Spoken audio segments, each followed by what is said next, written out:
Are you sad about your parents' favoritism? At the same dining table, father would care about the chronically ill younger sister, asking if she was feeling better. Mother would remind the sister to take her medicine, her voice full of deep concern. Brother would prepare exquisite gifts for the obedient sister who takes her medicine, and the mischievous younger brother. The family was filled with laughter, everyone's face beaming with happy smiles. Except for Karina. She was her parents' daughter, brother's sister, and sibling's elder sister. She was also someone terminally ill, with only 1 year left to live. But her family under the same roof didn't know, and of course, never cared about her. Like an outsider, she didn't fit in with them, although they were all at the same dining table. But between her and her family, there seemed to be an invisible wall. This wall was called favoritism and neglect, cruelly separating her from her family. Looking at her laughing family, Karina quietly put down her utensils. She stood up, claiming she wasn't feeling well, and directly left this place that made her feel uncomfortable. Even until she closed the dining room door, none of her family members asked about her. That's when she understood they truly didn't care at all. Although hurt and sad, she still quietly comforted herself that it was okay. She was already used to it anyway. But suddenly she staggered and collapsed on the ground. Supporting herself on the ground, she couldn't stop vomiting. Her condition had worsened again. Just a few days ago, the doctor told her her organs were gradually failing. She had a rare disease with at most 1 year left to live. The doctor told her to cherish her time, to spend this last year well with her family. But Karina showed a tragic smile. Because since childhood, no one would care about anything she said. No matter what happened to her, she was always the one abandoned by her parents. Therefore, she didn't tell her family about her condition and planned to quietly leave this place that hurt her. She only had 1 year left to live, but her family didn't care because they never cared about this sensible second child. She had always been an outsider abandoned by her parents since childhood. Throughout her life, whenever there was a conflict between her matters and her siblings, she would always be the one to give in. When her immature brother wanted to take away her only birthday present, and Karina objected, Mother would loudly scold Karina that her brother was still young. Immature, saying, "Can't you, as a sister, just give in to your brother?" When her brother's class reunion conflicted with her birthday party, she would again be asked by father to postpone her birthday party. Because she was the sister, always at home, she should give way to her brother who was rarely home. But when her younger sister's matters conflicted with hers, she had to give in to her fragile sister. Because she was healthy, she should give way to her sick sister. Ivana had rebelled against this. When she had a cold and fever, she would seek out her mother, acting spoiled, wanting Mother to take her to her room, to gain Mother's love. But when the servants reported her sister was also unwell, she would again be the one Mother abandoned. "Karina, you're the elder sister. Can't you stay in your room by yourself? Besides, you only have a fever. It's nothing serious, right? Your sister is chronically ill. As the elder sister, you should be more accommodating." So, after being abandoned by her parents time and time again,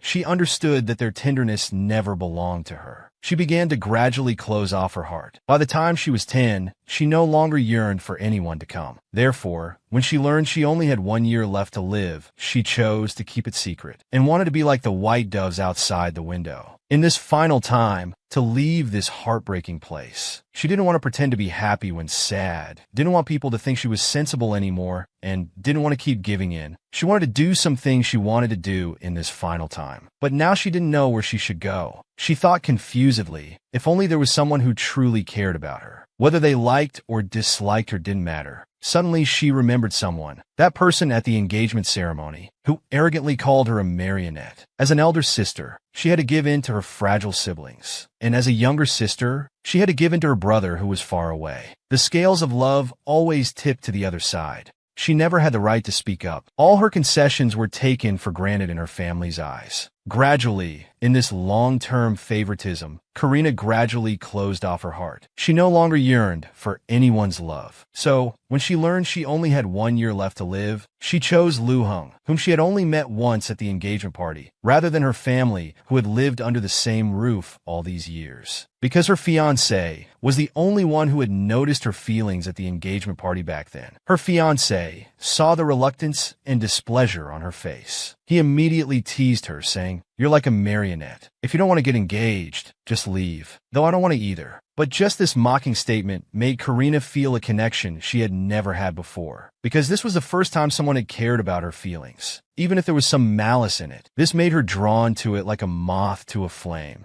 Moreover, this was from a stranger she had just met. You should know that even her own parents had never asked for her opinion before arranging her lifelong marriage. Later, because her sister wasn't feeling well, they didn't even attend the engagement party. So Karina decided to act immediately and went to find her fiancé. She needed to exchange her gold coins for silver and prepare some simple change of clothes, some food and water. Oh right, she also needed to bring tools to dissolve the engagement. After all, this would give her negotiating power to stay there. Finally, before running away, she had to visit the doctor to get some medicine to stabilize her condition. Thinking about this, Karina felt a bit dejected, although she no longer yearned for her family's love. From skipping breakfast this morning until now, no one had come looking for her. Sometimes she wondered what their reaction would be if she told her family about her condition. They might treat her as a burden and quietly deal with it. She shook her head, reminding herself that none of it mattered to her anymore. She had 1 week left. She needed to prepare to leave this cold place. She only had 1 year left to live. She should have cherished the remaining time with her family. But she chose to run away instead. Chose to find her fiancé, whom she had only met once. For this, she specifically made a list of items for running away. But when she went out shopping, she met someone. He was the family doctor for everyone in this house, except her. Luton was also someone Karina had once deeply loved. But later Karina realized it was just her one-sided love. This will be mentioned later in the blog. The reason they met today was because it was her sister's weekly checkup. Because her sister had been sickly since childhood. Even the family doctor paid extra attention to her. In contrast, she, a seemingly healthy person with a terminal illness, could only be treated like a toy. Just as Karina wanted to leave quickly, her sister suddenly rushed down the stairs and fell into her arms. The huge impact caused her to twist her ankle. The doctor nearby quickly helped Karina step back to the shrine. But he wasn't worried about Karina. Instead, he was worried that Karina's sister Lil might get hurt because of her. But Sister Lil wasn't worried. She believed her sister would catch her. Seeing her sister's silence, Karina couldn't help but mumble softly. When Dr. Norton heard this, he realized that the well-behaved Miss Karina wasn't quite as people generally saw her. Feeling the doctor's strange gaze, Karina quickly reacted. She diverted attention by using the excuse of persuading her sister to cooperate with the medical examination. Sister Lil listened with disdain. She still wanted to go out to play with her sister, but Karina strictly refused, because if anything happened to her sister outside, her parents would blame her for it, just like before. Back then, Karina was drawing in her room. Her sister took a fruit knife from the table and played with it. When their mother discovered this, she immediately scolded the unknowing Karina harshly, accusing Karina of being thoughtless and not knowing how to take care of her sister. That's why she strictly refused this time. The rejected sister was very disappointed. She really envied how her sister could go out every day and their parents would look after her. But this very statement sounded ironic to Karina. How much she herself longed for parental love and how much she had sacrificed for her sister. As a younger sister, she envied her sister's freedom, envied that her sister could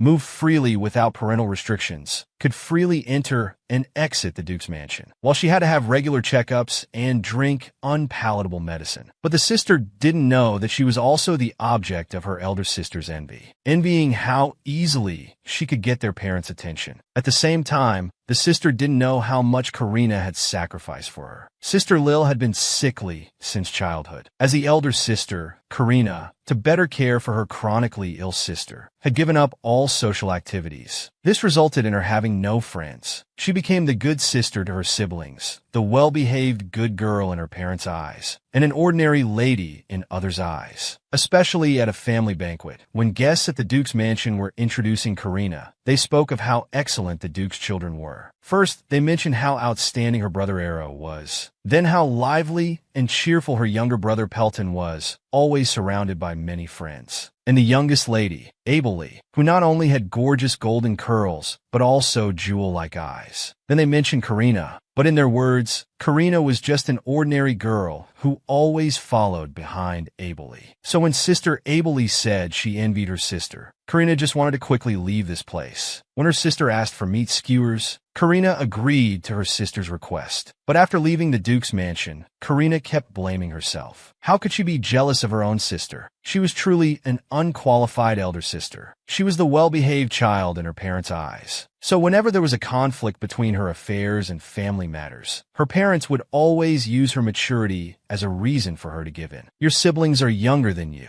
You're so understanding. You should give in to your brother. Your sister's brother is rarely home. You're so sensible. You should give your time to your brother. She didn't understand. Just because she was well-behaved, did it mean it was okay for her to be wronged? It really proved the old saying, the obedient child gets no candy. Later, when she was diagnosed with a terminal illness with only 1 year left to live, when she subtly expressed her discomfort at the dinner table, not a single family member asked about her condition. Finally, she decided to stop wronging herself. She no longer wanted to be that well-behaved good child. She wanted to run away from home. She wanted to spend the last days of her life happily on her own terms. She went to the doctor who diagnosed her, telling him about her desire to protect and become a fiancé. But the doctor thought she was joking and stated that if she wanted to die, he wouldn't recommend prescribing quick-acting lethal drugs. He then waved his hand, urging her away, saying he wouldn't help someone seeking death. Karina knew the doctor had misunderstood her intention. She hurriedly explained to the doctor. She just wanted to take a journey in her final time, not die away from home. She came to ask the doctor for medicine to suppress her condition. She also promised the doctor that during her travels, she would rest 2 days each week at hotels. After hearing Karina's words, the doctor fell silent. He didn't understand why Karina insisted on going to such a distant country. Knowing that the temperatures there were dozens of degrees below zero, her body certainly couldn't handle it. But seeing Karina's pleading eyes, he agreed to her request. Karina was overjoyed upon hearing this. She poured all her gold coins onto the doctor's desk. This was all she could do for this caring doctor. The good doctor fell into thought as he watched Ivana's radiant smile. Someone so young, yet able to give up life so easily. And her illness was called the art disease. People who got this disease all had a mysterious power. In other families, such children would definitely be nurtured by their parents to become admired by the world. Why didn't Karina know about her condition, leading to overuse, resulting in only 1 year left to live, and still unwilling to cooperate with treatment? From this, one could imagine what kind of environment she lived in, to be able to face death so calmly. She didn't have her brother's knowledge. She wasn't as lively as her brother, nor as cute and pretty as her sister. In everyone's eyes, she was just an ordinary young lady. But the truth was quite the opposite. Karina had shown exceptional painting talent since childhood, and she could make miracles happen. She could bring the creatures she painted to life. Karina was very shocked. She rushed to share her paintings with her parents. But at that time, her parents were celebrating her brother Eros' graduation. Karina also sincerely praised her brother's achievements. Then she showed her paintings to her parents. But her mother just gave it a brief glance and walked away, discussing with her father about how to organize a celebration party for brother Ero, completely ignoring Karina's hurt expression. After that, Karina stopped sharing her artwork with her family. Painting became her spiritual solace. Whenever she felt unhappy, she would paint. The creatures in her paintings would be given brief life by her. And these creatures she brought to life shared her feelings, briefly healing her wounded heart. But Karina didn't know then that such frequent use of life-giving power would cause her own life force to deteriorate. By the time she discovered this, it was too late. She only had 1 year left to live. The doctor advised her to stop using her miraculous power to live a few days longer. If she wanted to live, she had to stop painting. But Karina refused. She couldn't give up painting because it was her only spiritual comfort in this world. On her way back, Karina smelled grilled meat skewers. She remembered promising her sister to bring her meat skewers before leaving. So she went to the meat skewer stand, carefully selected 2 skewers for her sister. But she never imagined that because of these 2 skewers, she would once again receive unfair scolding from her parents. She had only brought her sister the meat skewers she wanted, yet her father woke her up in the middle of the night, giving her a harsh scolding. "Karina, did you buy street food for Abeli? Don't you know Abeli can't eat random food from outside? Do you know she's gotten sick from the food? She's been vomiting and is now severely dehydrated. As an elder sister, how can you be so inconsiderate of your sister?" Her mother joined in. "Karina, your father is right. You're already grown up. How can you still be so careless?" Karina anxiously tried to explain, but was silenced by her father's angry shouts. Karina fell silent. She kept telling herself internally, "Hold it in. You must hold it in. They're just too concerned about Abeli. If I just say sorry, this will all be over soon. And after this happened, they can only blame me. But why do they only treat me this way? I didn't do anything wrong. Why should I endure this? How long must I endure? Must I endure until the day I die a year from now? Will they understand me after I'm dead?" Thinking of this, Karina's eyes suddenly became sharp. She didn't want to wrong herself anymore. She didn't want to keep giving in anymore. At this moment, she became incredibly assertive. She looked straight at her father. "So, after saying all this to me, what do you want me to do?" Her father was momentarily stunned by Karina's sudden burst of assertiveness. He couldn't believe that the usually timid Karina had suddenly become so strong-willed. This left him speechless for a moment. The parents had barged into their daughter's room at midnight, waking her from sleep, and immediately launched into a barrage of scolding, accusing Karina of being inconsiderate, making her sister sick from food. But facing this groundless accusation, Karina chose not to yield this time. She coldly stared at her father and slowly spoke. "The reason I bought street food for Abelie was because Abelie asked me to. That's why I bought it for her. Moreover, Dr. Norton, our family doctor, was present. And these precautions, father, you should have told Abelie directly. You should have told her that such food is bad for health and shouldn't be eaten. Instead of venting your anger on me after something happens, accusing me of not taking good care of my sister." Father was stunned by Karina's sudden assertiveness, but immediately felt a sense of shame throughout his body. His authority as the head of the family was being challenged. He frowned and scolded Karina. "Is this how an elder sister should speak? Setting aside the facts, are you really blameless? Now that Abelie is suffering from severe vomiting and dehydration, it's because you weren't caring enough about your sister." Karina found her father's illogical words very frustrating. What did he mean by setting aside the facts? If facts were ignored, what was the point of arguing? She countered her father assertively again. "I don't think I did anything wrong. No one told me Abelie couldn't eat these foods. I thought Abelie had recovered. That's why she asked me to do this. Besides, Dr. Norton didn't stop me at the time." Her mother and Brother Pelton were also shocked by Karina's words. Her mother directly said, "Karina, how can you speak to your father this way?" Facing her shocked mother and brother, Karina found it laughable. Was she not allowed to defend herself? Should she just silently endure like before and humbly apologize as if that was normal? Now facing her mother's moral high ground, Karina refused to back down. "Is what I said wrong? These are just suggestions I made for my sister's health. Moreover, from an etiquette standpoint, my behavior was completely proper. And I only bought the street food for my sister after tasting it myself and confirming it was fine. Regarding this incident, I'll be more careful in the future,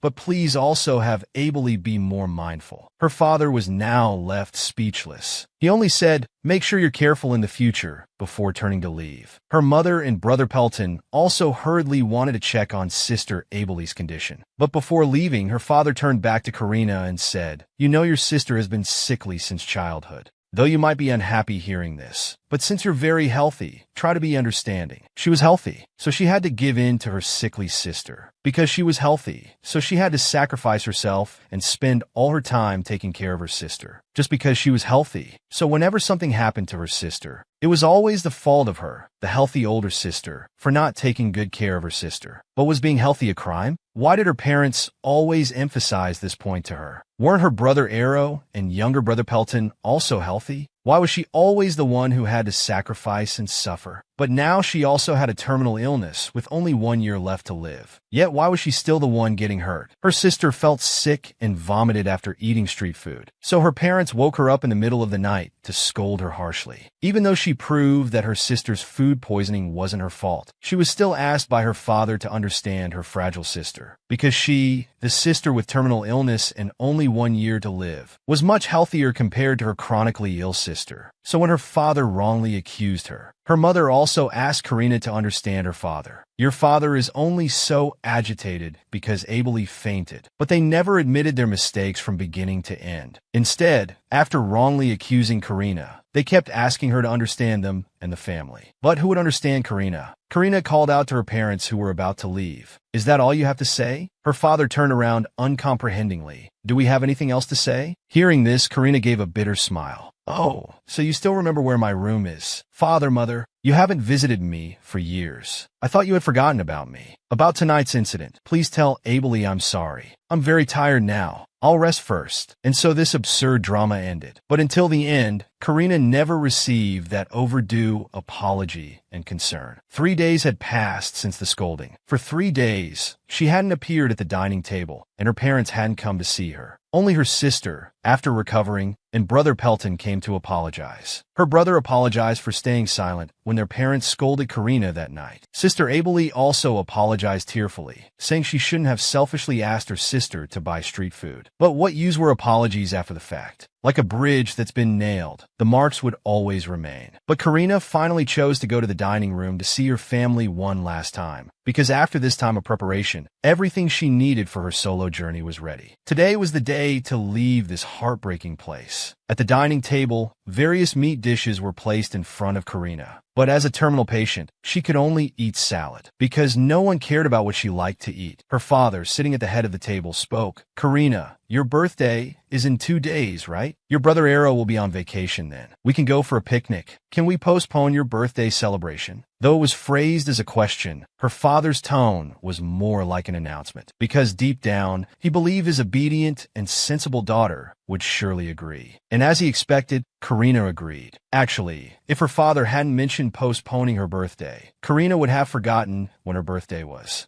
Although Karina agreed to postpone her birthday, she declined the family picnic, saying she had something to do. Because she was leaving today, she naturally had no time for picnics with them. But her father thought Karina was just being emotional about the postponed birthday and refusing family activities. So once again, he scolded Karina for not understanding her family and only caring about her own interests. Karina had become numb to this and quickly admitted her fault. "Yes, I'm sorry. That's the kind of person I am. I apologize to everyone here. I hope you all have fun outside. I'll go back after I finish eating." After saying this, Karina left the dining room without looking back. But back in her room, she couldn't help feeling heartbroken. This might be her last birthday, but they had never valued her. Just like they knew she would agree, they didn't even apologize. Why did even the final memories have to be so terrible? Finally, Karina left only a letter and departed from this cold home. With only 1 year left to live, she finally left this cold home, left these biased parents, left the family that didn't care about her, and began her first and last solo journey of her life. First, she paid for a carriage to leave the main city. Then she got off midway and walked for a while. Finally, following carriages and merchant groups, after spending 2 months in total, she arrived at her fiancé's territory, Lord Zendota Million Fido's Duke's domain.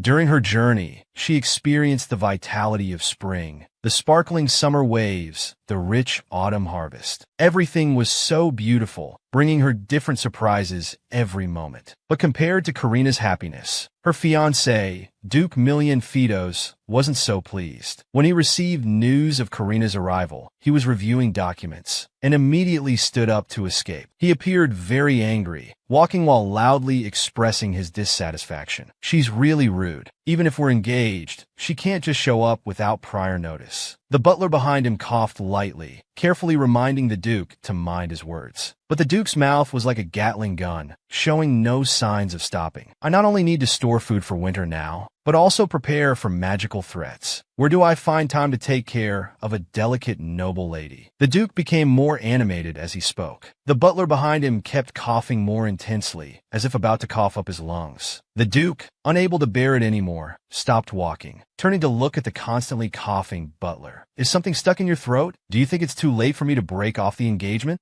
"Of course not." Karina's voice came from behind him. Duke Million finally realized belatedly. Had she heard everything he just said? The butler behind him was quite helpless. Can't guide him, really can't guide him at all. She was asked to break off the engagement by her fiancé face to face, but she gladly agreed without any anger. In fact, she even took out an already prepared engagement dissolution letter, only hoping that they would allow her to stay for a while. And she didn't necessarily need to stay in the mansion. Any corner house would do. Duke Million listened to Karina's words with confusion, but when he saw Karina's worn-out, tattered clothes, he immediately understood. "Is your Earl's family having some difficulties lately?" This question left Karina bewildered, but when she noticed the Duke's eyes on her dirty clothes, she hurriedly explained that she deliberately dressed this way to avoid any mishaps during her journey. Hearing this, the Duke frustratedly covered his forehead. "Couldn't you have contacted me beforehand? How could you travel such a long distance alone and risk yourself?" Karina fell silent hearing these words that seemed scolding, but were full of concern. Was this the first time someone had worried about her safety? But she quickly composed herself, because this this might be the first and last journey of her life. After all, her life was coming to an end soon. But Duke Millian didn't think much of it. In his view,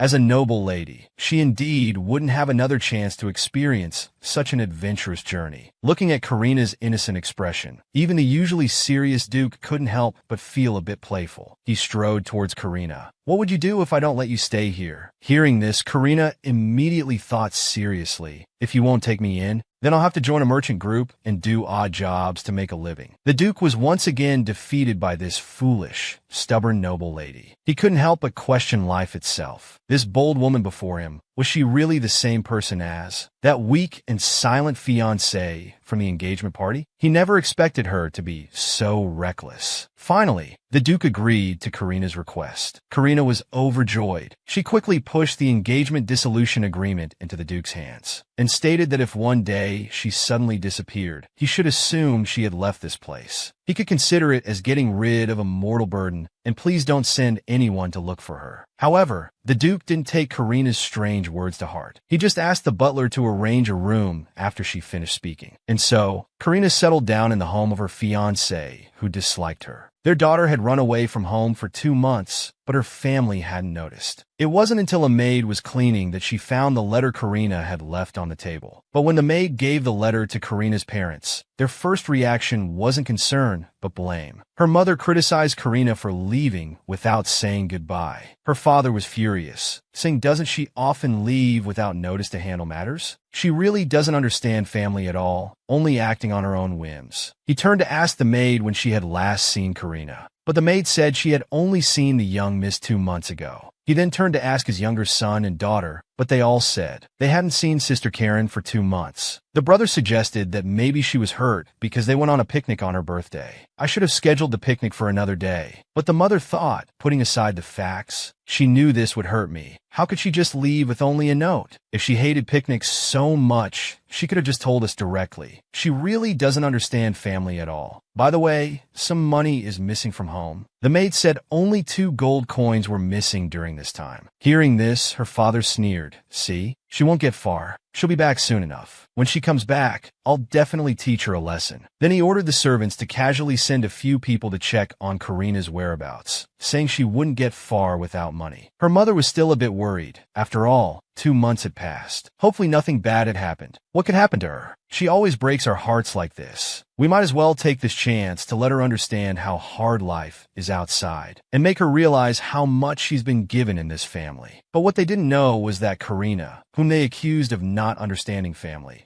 was now lying in bed shivering with a fever of 80 degrees. Suffering from a terminal illness, she chose to run away from home, choosing to stay away from her biased parents. She spent 2 months doing this, coming to the northern territory of her fiancé, Duke Millian, and managed to stay as she wished. But her reason for staying wasn't love. Rather, it was to stay away from her family, wanting to die in a peaceful place. Moreover, she had a very childish thought in her heart. She wanted to see after her death whether her family would show expressions of regret and sorrow. While taking a bath, she thought again about Duke Millian from earlier today. Although he kept scolding her for traveling alone recklessly, Karina could hear the deep concern in his scolding tone, and he agreed to let her stay. He was actually quite nice, but she only had 3 pills left. She remembered the doctor's instructions before leaving. When only 3 pills remain, stop taking them. 3 days after stopping, you'll develop a high fever. Like a riverbank breached by flood waters, your body will collapse instantly. But don't panic. This is your body's final resistance. If you really can't bear it, take 1 pill every 2 days. And now, looking at the timing, Karina should develop a high fever tonight. Sure enough, without exception, coughing sounds soon started.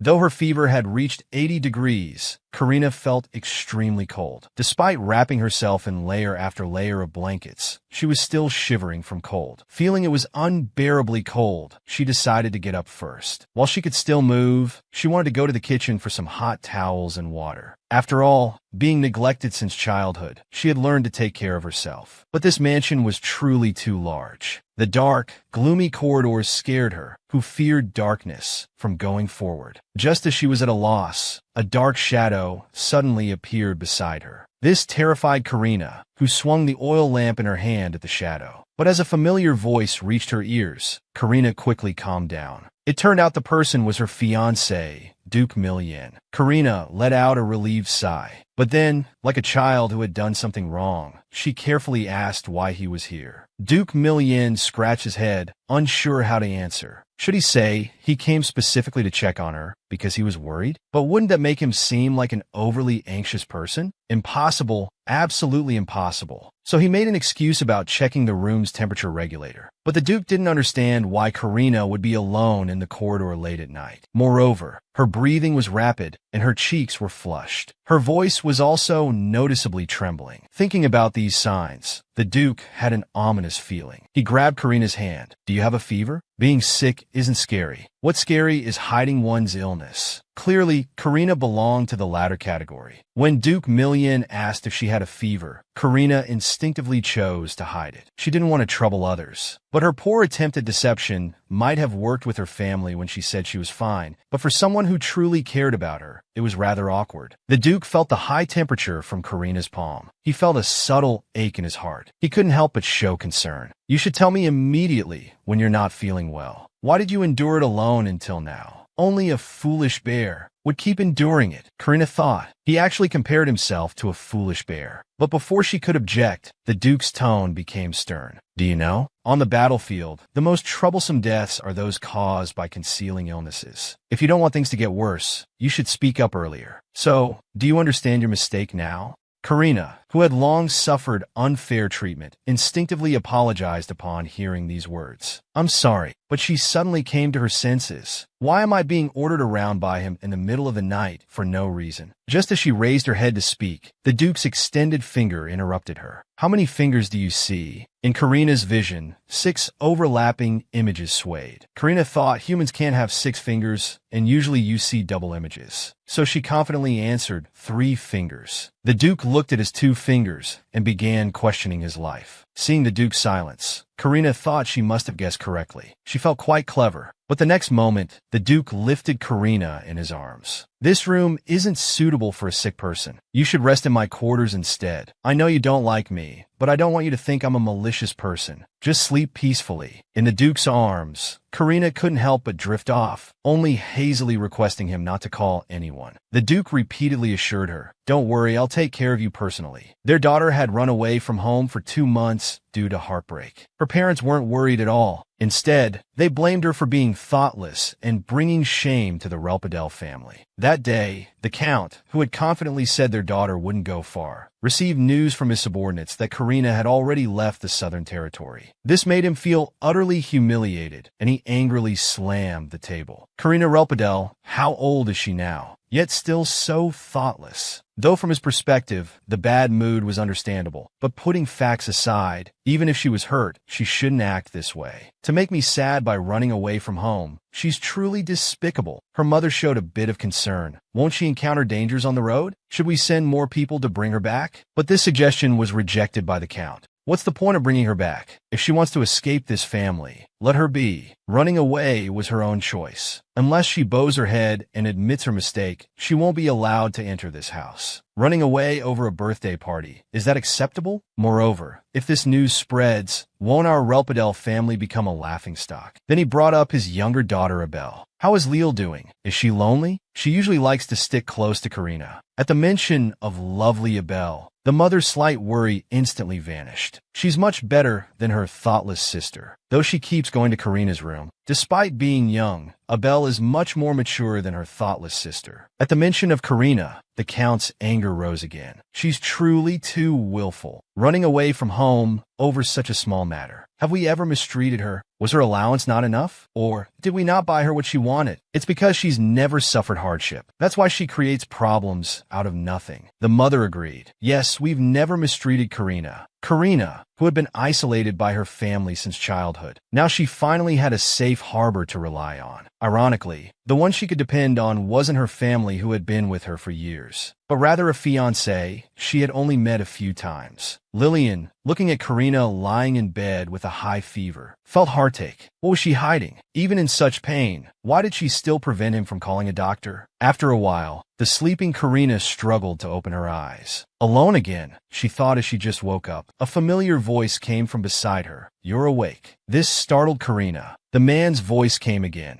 "Your fever hasn't broken yet. Keep lying down." This left Karina somewhat bewildered. "Your Grace, why are you here?" That was a good question. However, our proud Duke would never admit that he stayed to care for her out of concern. "Didn't I promise not to call a doctor? And it wouldn't be appropriate to have servants care for you now. So I plan to stay with you until dawn." Karina couldn't believe it. This was the first time someone was willing to stay with her while she was sick. But Karina, who had long suffered unfair treatment, couldn't help but ask that question. "I'm sick. Don't you find me troublesome?" The Duke, seeming to sense the worry in Karina's words, immediately gave her a reassuring answer. "You're sick and need care, and you're my guest. How could I find that troublesome?" Karina smiled. This was her first genuine smile since she could remember. Back at home, she was always the one selflessly giving, always taking care of her sick siblings. Yet no one ever cared when she was sick. But this feeling of being cared for was really nice. This woman's fever had reached 80 degrees. Yet she insisted on not taking medicine or seeing a doctor, simply because she enjoyed this feeling of being cared for. Because this was the first time since childhood that someone cared for her when she was sick. Previously, she always took care of her sick siblings. No one ever cared about her when she was ill. But this time, this fiancé she had only met a few times was willing to care for her until dawn. When her fiancé tried to get up to fetch his keys from his bag, she anxiously grabbed his hand. "I can't take medicine now. The doctor warned me before leaving. This is the body's final resistance. We can't use medicine or the body will collapse faster." But the Duke, who had been single for 20 years and never even touched a cat, blushed deeply at this sudden intimate contact, even starting to stutter. "And no, your fever is too high right now." But Karina still stubbornly refused to take medicine. The Duke could only helplessly sit down. He really had no way with this willful lady. Seeing the Duke's reaction, Karina couldn't help but cover her mouth and giggle. Although her body felt cold and heavy and her vision was dark, this feeling of being cared for and able to be willful was truly addictive. Moreover, the Duke assured Karina she could sleep more, saying he would stay right there until she woke up. Hearing these sincere words of concern and feeling the real touch on her palm, Karina, who had no sleepiness before, suddenly felt her eyelids grow heavy. This feeling was really comforting. Could she really have such care for herself? Looking at the sleeping Karina, the Duke quietly changed his original thoughts. He would wait until winter passed before sending a telegram to her family. She didn't seem happy, and it appeared she had no one to rely on at home. So he let her stay here for a few more months. Karina, who had a fever of 80 degrees, finally returned to normal. Since Karina fell ill, the Duke had become very attentive. He would come to Karina's room every day, place his hand on her forehead like a greeting, carefully checking her condition. He would tease her, and the shy Karina would always react like a startled rabbit. He would invite her to have lunch together and share with her his thrilling moments of hunting magical beasts. He also noticed that Karina liked to draw, because last time he saw her bag was full of drawing tools. This observation surprised Karina greatly. Her family, who had lived under the same roof for over a decade, didn't even know her interests. Yet this fiancé, who had only known her for a few days, understood her so well. This made Karina slightly dazed, and accidentally, she bumped into the Duke's arms as he suddenly turned around. Such intimate contact startled them both. The Duke mentioned that Karina could go to the roof at dawn or sunset to see different beautiful views. But then he went into full mother hen mode, giving a long list of precautions. "The wind is cold here. You must wear more clothes before going up. Make sure to tell Wanna before going up. And you must come down every hour to warm up. If you don't want to become dried squid, you must remember my words." Facing the Duke's nagging, Karina felt no impatience, but rather happiness. It felt so good to be cared for. But why did he compare her to dried squid? Who would understand? This awkward man actually compared his fiancée to dried squid. Then the Duke mentioned their initial engagement ceremony. At that time, Karina was like a walking corpse, silently following the maid. The words "forced" and "unwilling to marry" were practically written on her face. The Duke said if she didn't want to get engaged, she should have told her parents clearly, as it concerned her lifetime happiness. But the Duke didn't know Karina's situation. The engagement was decided by their parents, and they never asked for Karina's opinion. Even on the engagement day, her parents didn't attend because her sister Lil wasn't feeling well. Karina repeatedly bowed and apologized to the Duke for this. But the Duke just shrugged helplessly and said, "What I mean is, if you don't like something, you can tell me directly in the future. Not being able to refuse others can be terrible.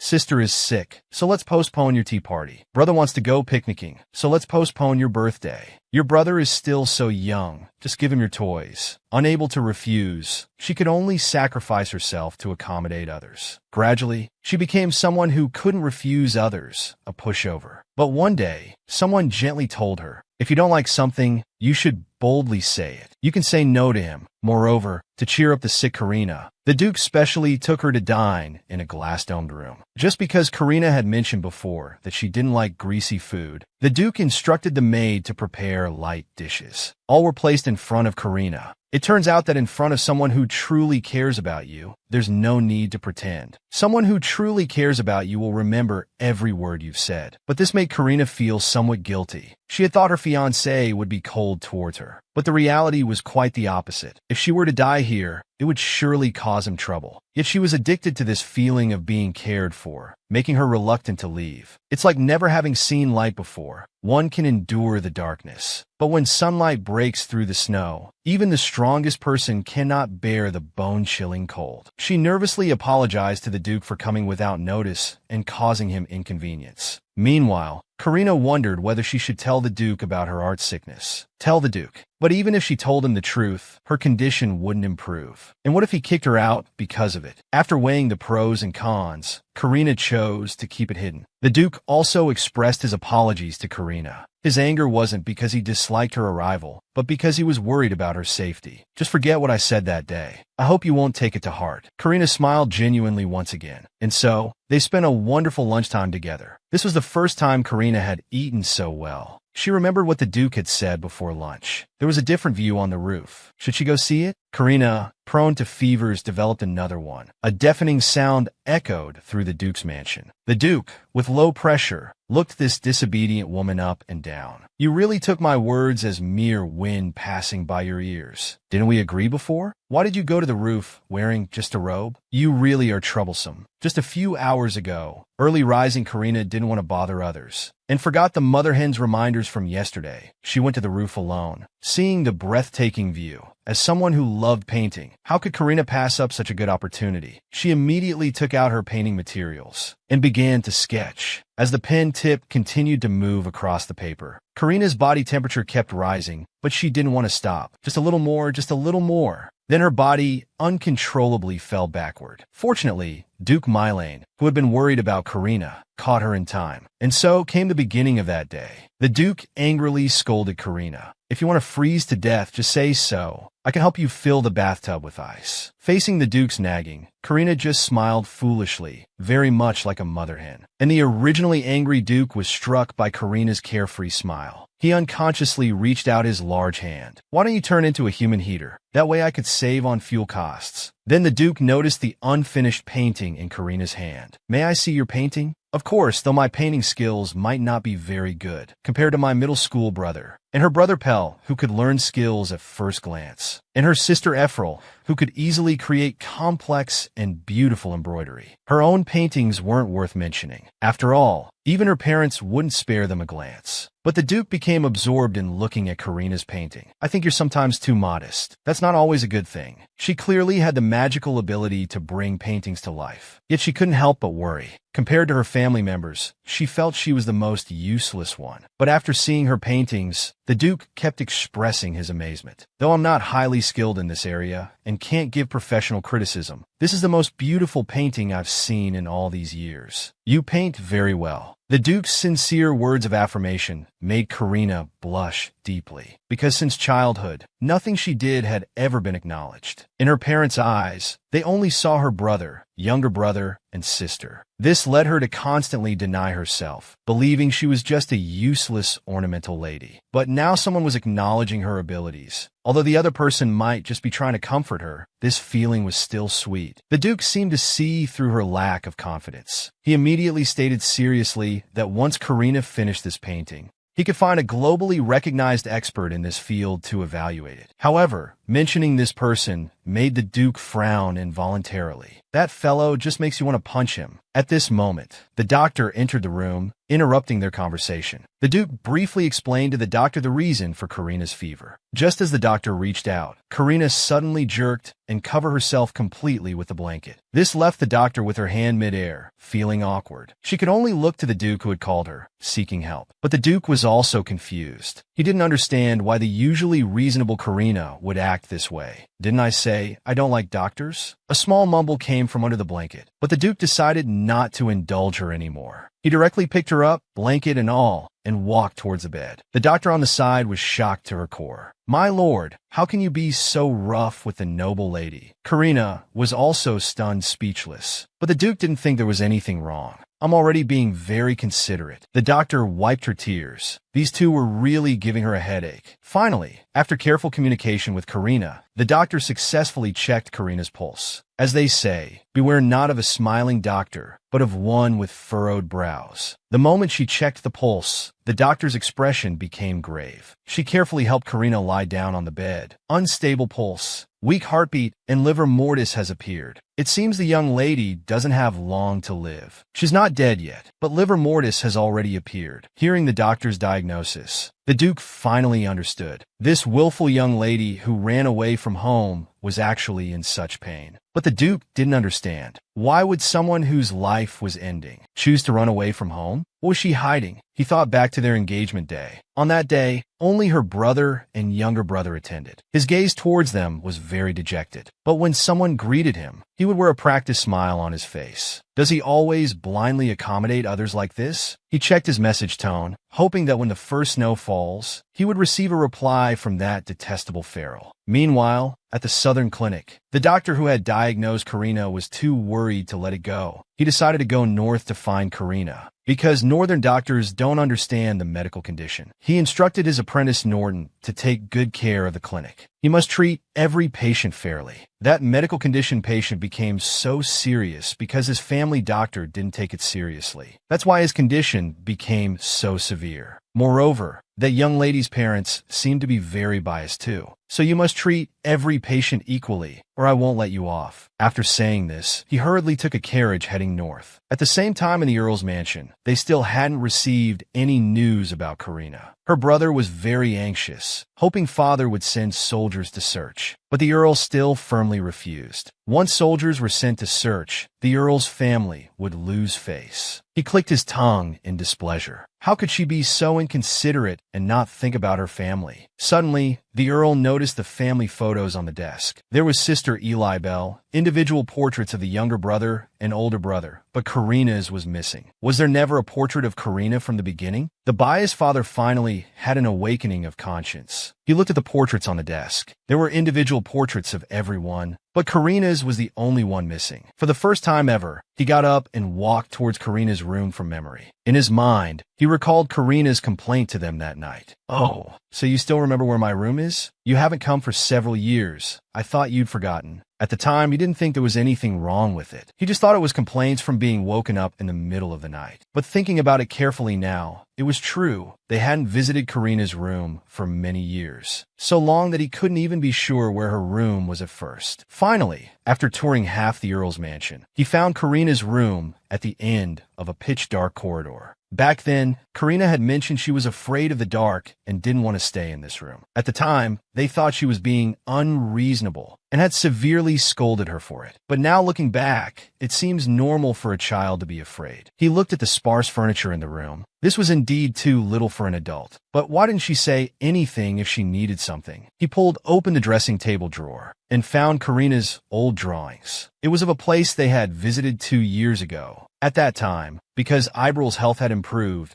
they postponed Karina's birthday and went on a family picnic. But wasn't Karina with the family at that time? At this moment, Karina's mother also opened the room's door. She saw Karina's drawings. She mentioned that she hadn't seen Karina's drawings for a long time. When she was little, she would often show me her drawings, but later, perhaps due to shyness, she stopped showing them to me. I thought she had lost interest in drawing. I didn't expect she still drew so well. I wonder how she's doing out there now. She's really becoming more inconsiderate as she grows up. How could she make us worry like this? With her gone, Sister Lil has no one to take care of her. Bill misses his thoughtless sister very much. Upon hearing this, the Earl's slight guilt immediately vanished. He waved his hand dismissively. She'll come back on her own. The money she has won't be enough to support her life outside. When she runs out of money, she'll naturally come crawling back to us. How despicable a doctor who treats patients unequally can be. As the Earl family's doctor, he couldn't treat patients equally because the chronically ill Iberl looked like his deceased sister, so he paid extra attention to her. And because the Earl's family didn't value the well-behaved Karina, he also neglected her. Karina's monthly health checkups were never once carried out. This led to Karina's overuse of her miraculous power, finally developing the art disease with only 1 year left to live. But he knew none of this. That day, as usual, he was examining the chronically ill Iberl, comforting her as she was sad about her sister running away. Iberl kept telling him about how good her sister was to her. Whenever she felt lonely, her sister would stay by her side, never refusing even friends. Whether it was reading storybooks or sleeping with me, she would never refuse. Once, I was jealous that she could go outside, so I deliberately prevented her from seeing friends, but she didn't get angry. Really? She must be a very good sister then. But he held back his next words. Yet she chose to abandon you and run away. No matter how wrong she felt, for her sick sister's sake, she should at least send a letter home. Iberl defends her so much, but she's really quite selfish. Iberl was very happy hearing Norton praise her sister. She then took out her sister's drawings that she had discovered recently. Look, isn't my sister's drawing really good? I just found out how talented she is. Norton's eyes widened in shock. Is this really drawn? It's so vivid. Suddenly, he seemed to remember something. He stood up to leave. He remembered his teacher mentioning the name of that art disease patient before leaving. It seemed to be something like Lena. He had his suspicions then, but then thought it impossible. There were so many people named Lena in the capital. How could it be the Earl's Karina? She didn't have any miraculous abilities and was very healthy. But now it seemed things weren't so simple. He checked the city clinic's diagnostic records. Looking at the records, he finally confirmed that the art disease patient was Karina. But he decided not to tell the Earl about this, because telling would surely break Iberl's heart. Perhaps dying quietly outside would be better for her beloved Lil. He begged the Duke to forget everything that had happened during this time, as if he had never appeared. My only birthday gift was given to my younger siblings. They would always receive praise from our parents for even the smallest things. While no matter how hard I tried, I could never get any attention. So when I learned that my life was coming to an end, I didn't want to repeat this pain in my final moments. That's why I chose to run away. Do you think I'm being childish? Like a child who hasn't grown up? Childish? Have you ever ruined your brother's graduation ceremony just because you wanted to celebrate your birthday? Or thrown tantrums and stabbed your brother with needles just to get your wallet back? Or bullied your sister, who always received excessive praise? You've never done any of these things, so how can that be called childish? Real childishness is accidentally spilling water on father's documents, and then running away for a week out of fear of being scolded. That's what's childish. But you've always been yielding to them. How can that be called childish? But yielding to family is natural, isn't it? Why is it natural? You yield to them, but who yields to you? Yes, when did I start thinking that yielding to them was natural? The Duke saw Karina's pain. He let Karina rest her head on his chest, which was even larger than hers. Don't hold it in. Let it out and cry. This is my first time comforting someone. I've seen this in novels. Cry. It'll make you feel better. You don't have to bear this alone anymore. I'll share your burden. Tianxin's father finally learned that his daughter had the art disease. But his first reaction wasn't concern. Instead, he was in disbelief because in his view, the ordinary Karina couldn't possibly have such talent. Just now, Duke Carlos, entrusted by Duke Million, arrived at the Earl's mansion. His purpose was to investigate Karina's condition and inform the Earl of Karina's whereabouts. Upon arriving at the Earl's mansion, Duke Carlos asked to see Karina's previous artwork. Though the Earl found it strange, due to their status difference, he ordered his servants to bring the paintings that were about to be thrown away as trash. These are just casual drawings by our second child. They're poorly made and probably won't meet the artistic standards of the Carlos family. Duke Carlos was speechless. How could a father belittle his daughter like this? Moreover, before coming, he had already seen the paintings sent by Duke Million. They were nothing like the worthless works the Earl described. He bluntly retorted to this biased father on Karina's behalf. It seems you need to improve your art appreciation skills. Even a layman wouldn't tell such obvious lies. The Earl trembled with anger. Lord Carlos, you suddenly visit asking to see Karina's paintings, though I don't know the reason. Frankly, your behavior just now was quite rude. But Duke Carlos wasn't afraid of the Earl's sarcasm. In his view, treating priceless artwork as garbage was what was truly rude. From their conversation, he also learned that Karina's relationship with her family wasn't good. Among the art disease patients he had helped before, few had good family relationships. But Karina definitely had the biggest rift with her family.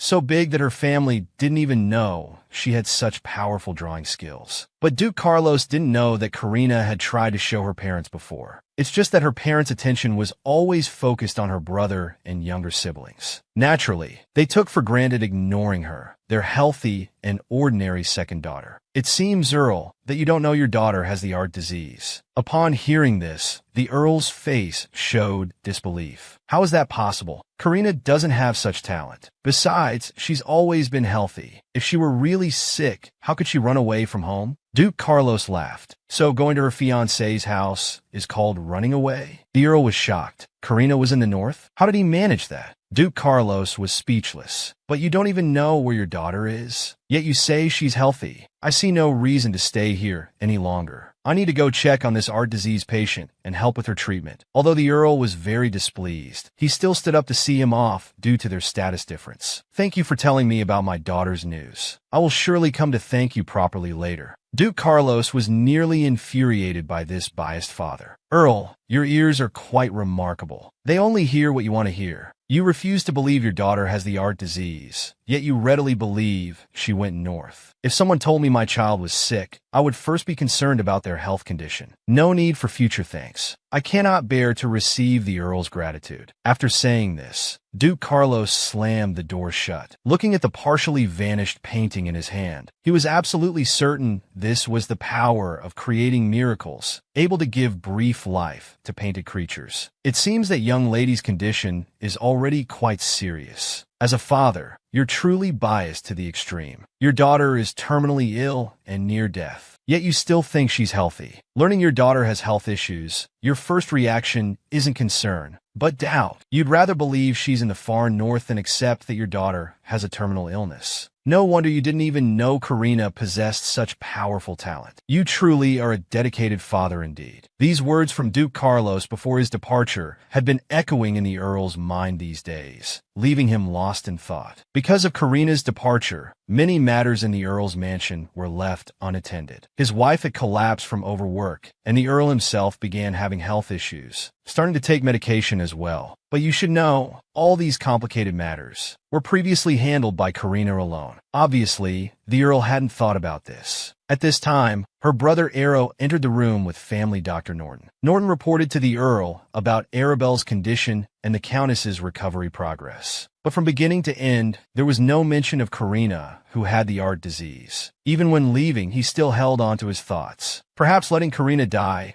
quietly somewhere outside would be the best choice for Arabelle and the entire Earl's family. After Norton left, the Earl casually brought up Duke Million. Arrow, when you attended Karina's engagement party in my place, what kind of person did Duke Million seem to be? Brother Arrow gave an affirmative answer. Just like the rumors say, he's an impeccable person. He took good care of Karina then, and Karina seemed quite satisfied with him too. The Earl was very displeased hearing this. She ran away just because someone was a bit nice to her, not considering at all how busy the family would be. Now, because of her selfishness, your mother has collapsed from exhaustion, and not a single letter for such a long time, making her parents worry. This is truly unfilial. But I remember Karina wasn't like this before. When did she start becoming like this? Even now, the Earl still doesn't believe his daughter has the art disease and is dying. Mother fell ill from overwork. The biased father was taking antibiotics like food, just as the Earl's mansion fell into chaos. Our poor Karina, finally as her life was nearing its end, got to experience a life of being loved and cared for. Karina recently found a new joy. She would wake up during the early morning hours every day. taking her drawing tools to capture the Duke practicing sword in the moonlight. Meanwhile, she also prepared to fill out her death wish list, wanting to do some interesting and worthwhile things before leaving this world. But having always revolved around her family since childhood, she didn't know what to write for the moment. So she decided to ask the Duke what was worth seeing in the north. Just then, the Duke's sudden voice startled her. In the north, besides fierce magical beasts, there's nothing much worth seeing. What are you secretly doing here? I knocked 5 times, but you didn't hear. After speaking, he grabbed Karina's unfinished drawing and teasingly asked, "What's this? I was wondering why you wake up so late every day. So you've been secretly drawing me at dawn. I'm the Northern Lord, you know. If you want to draw me, you'll have to pay extra." This made Karina so embarrassed that she stumbled over her words, hurriedly explaining. "It's just that Million looks so cool practicing sword alone in the dim moonlight." This awkward moment lasted for over 20 seconds. It instantly broke through the defenses of someone who'd been single for 20 years since birth, never even seeing a female cockroach. He hurriedly changed the subject. "I'm going to inspect the territory today. Would you like to come along?" Soon after, the well-dressed Karina appeared before everyone. The Duke's face turned red again, like a monkey's bottom. He eagerly took Karina's hand and helped her into the carriage. In the carriage, the Duke stared at Karina without blinking.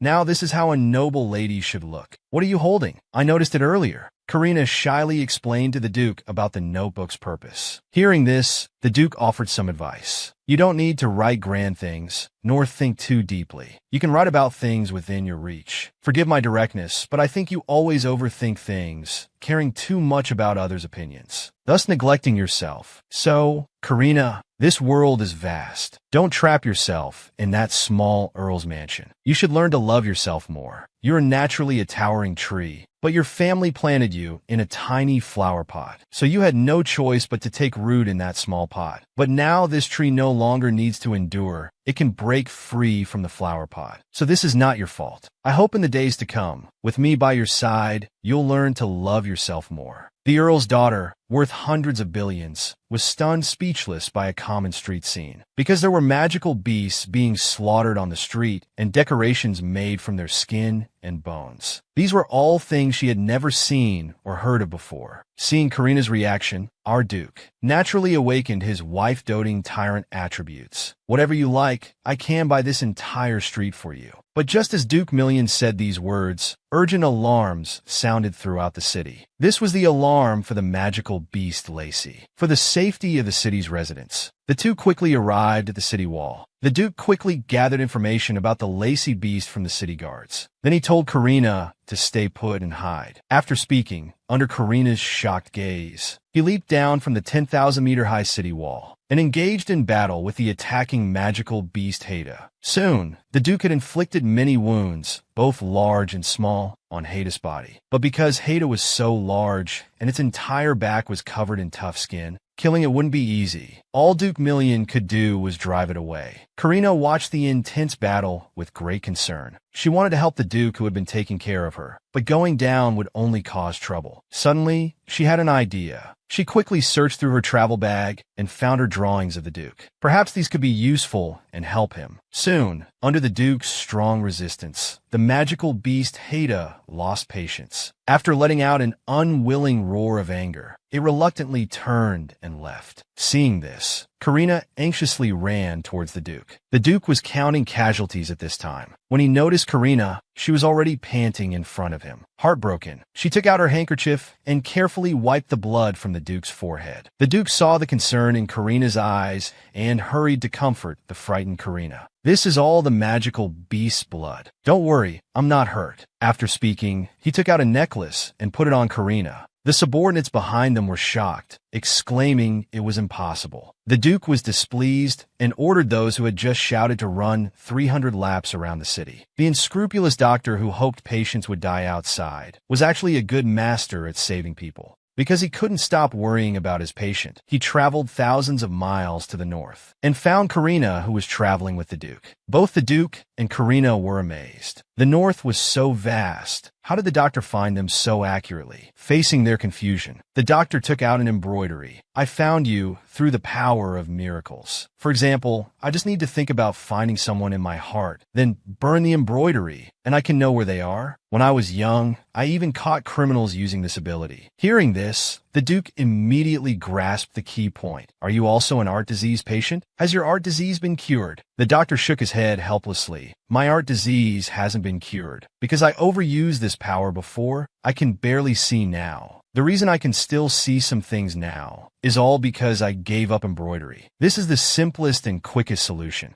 The Duke still wouldn't give up. Is this really the only way? Yes, this is the only way. Actually, art disease isn't something that everyone gets. Even among miracle-creating artists, only 1% get this disease. But cases like mine where vision is lost aren't rare among art disease patients. The rarest is those who can create life at the cost of their own life. Hearing this, the Duke breathed a sigh of relief. It seemed that as long as the artwork couldn't create life, it wouldn't be life-threatening. Yes, that's why I came here. I wanted to confirm what type of art disease Miss Karina has exactly. Hearing this, Karina anxiously interrupted the doctor. Let's talk about this in the room. Because of family favoritism and lack of understanding, therefore, from a young age, he began practicing talking to himself. He learned to be composed and persistent. He was never the protagonist in his own life, always playing supporting roles for others. As a sister, he had to quietly support his brother, who was the heir. And as an older sister, he always had to be ready to sacrifice for his younger siblings. His life couldn't afford any rebellion. He had tried to rebel once. When he was sad and asked to sleep with his mother, he was rejected because she had to comfort his brother. This time he chose to rebel. He shouted, "Why is it always brother? If only there was no brother." But what he got in response was his mother's harsh slap and disappointed criticism. How can you be so inconsiderate? How can you act so unreasonably as an older sister? You shouldn't be jealous of your brother. You should be grateful he was born healthy and treat him better. If only your sister could be half as healthy as you,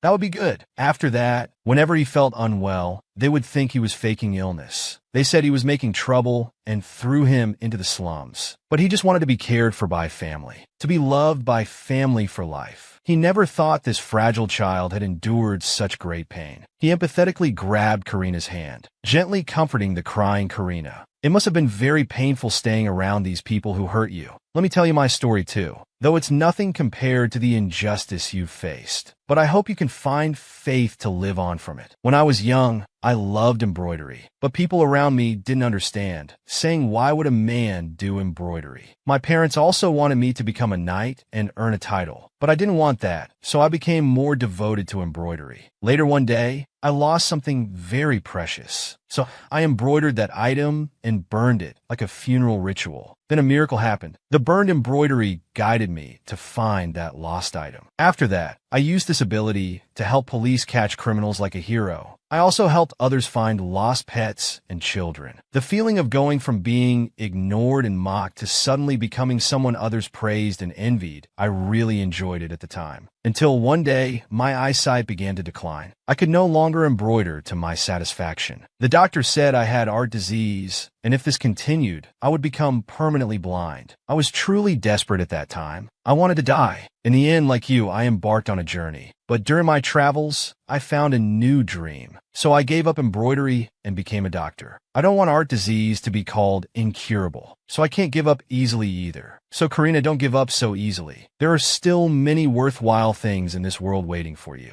So tell me more. Why did you wait until your condition became so severe before seeking medical help? Didn't your family doctor Norton notice? As a family doctor, he couldn't treat everyone in the family equally. When he learned that Karina had art disease and was going to die, he chose to hide it. He even hoped Karina would die quietly somewhere else. But what he didn't know was Karina once had special feelings for him. Karina was only 18 at the time. In the courtyard, she met Norton, the family doctor who came to the mansion for the first time. Norton took the initiative to greet Karina. Being their first meeting, he smiled shyly. His words made Karina, who had never been valued, feel particularly close. Karina began unconsciously paying attention to his whereabouts, and Norton would always respond with a big smile. This made Karina, who had been neglected since childhood, feel others' warmth for the first time? That day she met Norton again. She eagerly went forward, wanted to talk to Norton. Though she had countless words in her heart, what came out of her mouth was just a casual greeting. "Norton, what are you doing here?" Norton shyly said he wanted to pick a flower for someone, saying they would surely like it. Hearing this, Karina's heart began racing wildly. She had prepared herself to accept Norton's gesture. But with her sister Elabel's appearance, her expectations instantly vanished. It turned out her so-called love was just her own imagination from beginning to end. Though somewhat disappointed, Karina, who was used to loneliness since childhood, recovered quickly. That day, as usual, Karina took her sister, who wasn't allowed to go out, to select books in the library. Her sister kept complaining to her, complaining about Norton, about how he wouldn't let her do this or that. But listening to her sister's complaints, Karina felt heartbroken. Her sister's annoyed grumbling was exactly what Karina longed for, but could never have. While lost in thought, her sister suddenly appeared from behind the bookshelf. The wooden bookshelf instantly lost balance and fell towards Karina. Norton, hearing this from outside, rushed in anxiously calling Elabel's name. He saw Karina injured on the ground under the bookshelf and Eli Bell crying nearby for her mistake. His first choice was to comfort the frightened Eli Bell. As a doctor, he completely ignored Karina, who was trapped under the shelf. Instead, he turned to Karina and shouted angrily, "What were you doing? Eli Bell is not like you.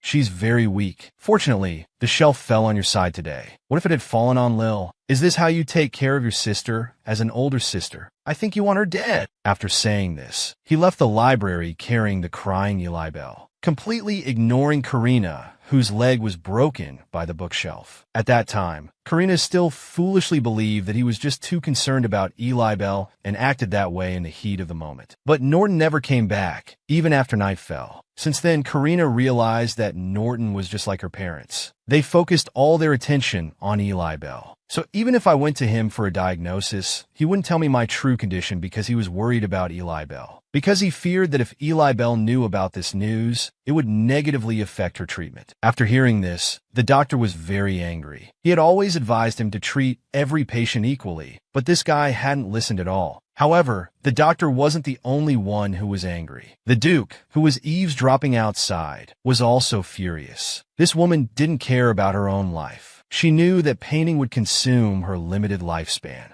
But to help the Duke find the weakness of the Monster Herda, she still risked her life to draw the image of Monster Herda on paper. Now they just needed to color it, and the monster on paper would come alive. But halfway through coloring, he embarrassingly realized that he didn't have enough paint. He also felt a bit guilty, because the creatures he created through painting could communicate with his heart. They had always been there for him when he felt helpless and wronged. And now, it felt like he was using his own created children. But he genuinely wanted to help those who cared for him. While hesitating, he glimpsed a shining necklace nearby. This was given to him by the Duke during their trip a few days ago. The Duke said it was a northern legend. It was called Heron, a very rare item that dropped from hunted monsters. Legend said that physically weak people would become healthy if they wore it. Holding Heron, Karina felt her breathing become much smoother. She closed her eyes and made up her mind. Since she was going to die anyway, she might as well repay the Duke who had taken care of her before dying. Meanwhile, the Duke practicing sword under moonlight found it strange not feeling Karina's gaze. When she learned Karina lacked paint, she immediately arranged the most comfortable carriage. She cleverly wore matching couple outfits with Karina. Karina felt awkward with the Duke's grand gestures. Although she had been in the North for some time, she was still somewhat uncomfortable with the Duke's care for her. However, thinking about getting a new painting scroll and this addictive attention, she couldn't help but feel happy. Ever since the Duke overheard about Karina's past experiences, her care for Karina became even more attentive. Hearing Karina was out of paint, she immediately arranged the most luxurious carriage to go shopping. During the journey, she kept reminding Karina if she felt any discomfort, she must speak up. Don't hide it for fear of being troublesome. At the same time, the Duke also told her about sending Karina's paintings to the Carlos family earlier. The Carlos family was the empire's recognized authority in art appreciation, and they were also very knowledgeable about art disease. Their patriarch Carlos is my good friend and should be on his way to the North now. This might help with treating your art disease, but But Karina was startled upon hearing this, due to being ignored and denied since childhood. Even though her previous paintings had received the Duke's approval, the inferiority developed since childhood couldn't be overcome by just one approval. The Duke noticed Karina's inner worries, so she gently comforted Karina. You are excellent, and your paintings are wonderful. Since you chose to escape from that suffocating family, now you should live for yourself. Don't let them affect you anymore. Besides, you're not alone anymore. Just as the Duke was about to make an emotional confession, the clothing store manager, who came to greet them, accidentally interrupted. The Duke was very displeased about this, but for Karina's sake, she couldn't show her anger. She could only reluctantly explain to Karina, this is the best clothing store manager in the North. Before we go buy art supplies, let's first order some clothes suitable for wearing in the North, and some work clothes for your painting. Karina anxiously wanted to refuse when she heard this, but the Duke wouldn't give her the chance. The Duke waved her hand grandly. Bring out all the expensive clothes from your store. This frightened Karina, who quickly pulled on the Duke's arm to stop her. Just buying a few pieces is enough. Don't spend so much. But the Duke looked at Karina, holding her hand tightly, lost in thought. Mother once said, when a woman says no, it means yes. Karina is just being shy. So she gave Karina a reassuring look. I understand. Pick whatever you want. As long as you're good, I'll buy it for you. Karina was dumbfounded. Are you sure you really understand? She only used 3 sentences and made the man buy an entire clothing store for her. Helpless, Karina could only resign herself to cooperating with the tools, playing a real-life version of Miracle Nikki. After a while, Karina finally had a chance to collapse onto the sofa, while the store owner was grinning from ear to ear, continuing to promote to Karina. We also have some exotic-style clothing here. Would you like to take a look? Karina quickly refused, not wanting to go through that ordeal again. But the Duke thought Karina wasn't feeling well, so she placed her hand on Karina's forehead. And the exhausted Karina, feeling the sudden coolness, found it very comfortable and unconsciously nuzzled against it, but immediately widened her eyes, shyly explaining, I didn't mean to. It's just that your hand was cool, so I... But the Duke wasn't concerned about that. She very anxiously asked Karina if she had a fever. Why are you so hot? Should we go back first? Karina was confused by this question. Anyone would feel hot if you suddenly put your hand on a girl's head. But Karina was too embarrassed to say it out loud. After all, she had just nuzzled against the other's hand, so she could only make excuses about there being too many clothes and not knowing how to choose. The Duke heard this and understood again. After leaving the clothing store, Karina was upset, while the Duke carefully comforted her. I'm happy to buy everything for you. Why are you upset? Karina just felt she didn't need that much effort. There was no need to buy everything. And it was also her first time hearing someone say they wanted to buy everything for her. The Duke said these were small matters. Just consider this as an apology gift for sending your paintings to Duke Carlos without your permission. Karina could only sigh helplessly. But I can't possibly wear all these clothes. The Duke replied, we have plenty of time. You can wear them slowly. Next, we should go buy the art supplies you need. Having a fiancé who is a lord. What kind of experience is it? Too many clothes? Don't know how to choose? Simple, just pack everything and take it home. What? You say there are too many clothes to wear? Then change every day, morning and evening. Change whenever you're free. Karina's face turned red from this domineering behavior. She never thought that the attention and care she didn't receive from her family. Now, she would experience it from a fiancé she had only known for a few months. Receiving everything. Just thinking about Million's kindness, Karina couldn't help but feel her heart flutter. She carefully took Million's large hand, interrupting Million, who was trying to go home to play Miracle Nikki. Let's go, we need to buy art supplies. As soon as they arrived at the art store, Karina excitedly widened her eyes, staring unblinkingly at the art supplies inside. Meanwhile, the Duke was still reminiscing about the lingering warmth from earlier. The art store owner, seeing their elegant attire, looked at them with disdain, assuming they were just nobles out for a novelty experience. So when Karina said she wanted to buy some art supplies, he impatiently rushed them, stating that he didn't have any high-end supplies suitable for nobles. This enraged the wife-doting Million, who was about to lose her temper. Karina hurriedly walked. Suddenly, the store owner noticed Karina's hands. He suddenly jumped in front of Karina, saying he wanted to look at her hands. The Duke was even more displeased now. It was one thing to insult herself, but now he dared to flirt with her future wife. Did he think she wouldn't get angry? But Karina graciously extended her hand. The art store owner, upon seeing the calluses on Karina's hands, apologized to Karina. So you're also passionate about art. I thought you were just a rich young lady treating art as a hobby. To express my apologies, please feel free to look around. I'll give you everything for $9.99 with free shipping. Hearing this, Karina couldn't contain her excitement and went to look around, leaving the resentful Duke standing there. After calming down, the Duke proudly discussed some ordering matters with the store owner, negotiating about some orders, because she wanted to create a dedicated art studio for Karina. The Duke also curiously asked if the store owner was also skilled in art. How else could he tell Karina loved art just by looking at her calluses? The store owner frankly admitted, "Yes, I also love art very much. But later I got artist disease, and both my hands started becoming stiff. But after I moved to the north, my condition started improving gradually. So I settled in the north and opened an art store." The Duke, hearing this, was about to ask about his recovery, but was interrupted by Karina suddenly coughing up blood, sweating profusely. Wait, something's not right. This woman just casually drew a picture, but the next second, a jailer larger than her emerged from the painting. This terrified the woman. She hadn't expected the creature she casually created to be so enormous. The next moment, everyone in the Duke's mansion felt a strong tremor. The Duke, worried about Karina, immediately went to her room to check. But when the Duke saw the monster Herta in front of Karina, she carefully called out for Karina to step aside while preparing for battle. But seeing this, Karina anxiously threw herself into the Duke's arms to stop her. "This child is my creation. He hasn't hurt me." The Duke then noticed Karina's eyes had turned golden. "Karina, did you use the power of miracles?" Hearing this, Karina quickly covered her eyes. "Sorry, you must hate this color." "No, I think it suits you.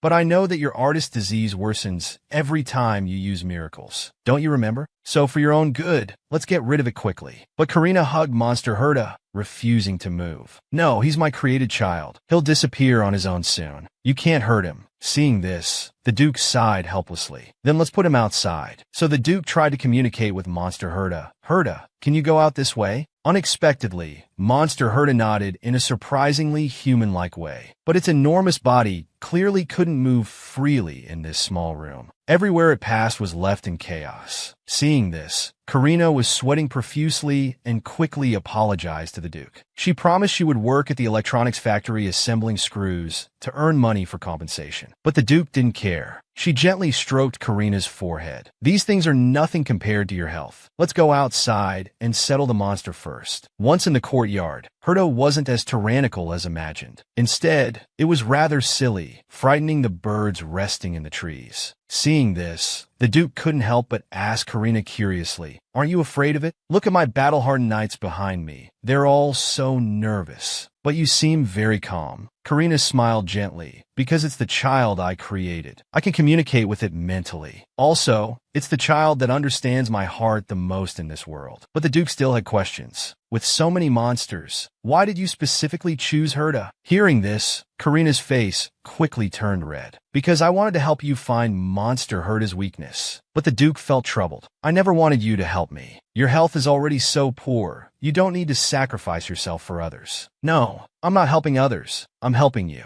I don't want you to get hurt while fighting monsters." After speaking, Karina nervously gripped her dress. "Million, can you promise me something? If what I did helps you, when we part, could you give me a tight embrace? At the end of my life, if I could take your warmth with me, then I could leave this world with a smile, without regrets." But Duke Million remained silent upon hearing this, because she had already fallen deeply in love with this pitiful person before her. So all along, she had been unwilling to face the fact that Karina would soon die. After a long silence, she finally agreed to Karina's request. But she also had her own condition. She asked Karina not to act on her own like this anymore, because she didn't need this kind of help. But these words made Karina's heart ache. She lowered her head and said, "If you hate it, I won't do it." The Duke immediately knew Karina had misunderstood. She anxiously wanted to explain, but was interrupted by the sudden appearance of the butler. "Your Grace, Lord Carlos has arrived." The meeting of good friends was always so plain and simple. Duke Carlos, who had come from afar, politely extended his hand to Karina. However, his extended hand was intercepted halfway by Duke Million. "You want to take this chance to touch my wife's delicate hand? No way." And Carlos's grabbed hand also started to grip tightly. "You want me to just take this loss? No way." And so, a contest between men quietly began. Finally, Karina stepped in to break the stalemate. "Let's sit down and talk." Hearing this, they both disgustedly wiped their hands, but then immediately got to the point. When hearing that the monster Karina created still hadn't disappeared, Duke Carlos was very surprised. Karina's abilities seemed to be beyond his imagination, and Duke Million, who had been worried about Karina, couldn't help but ask the question that had puzzled her for long. What exactly did Karina's miracle creation mean specifically? Carlos patiently explained to his good friend. The miracle Karina created was the rarest among all miracles. It was also the most powerful kind. For instance, any creature, whether it exists in this world or not, as long as Karina could understand it, she could create it exactly as it should be. She could even create humans. Both Karina and Million were shocked to hear this. Her ability was actually this powerful, but they didn't notice Duke Carlos's hesitant expression beside them. Actually, there was some more important information he hadn't revealed. Because heaven is fair. When you want to obtain or possess something,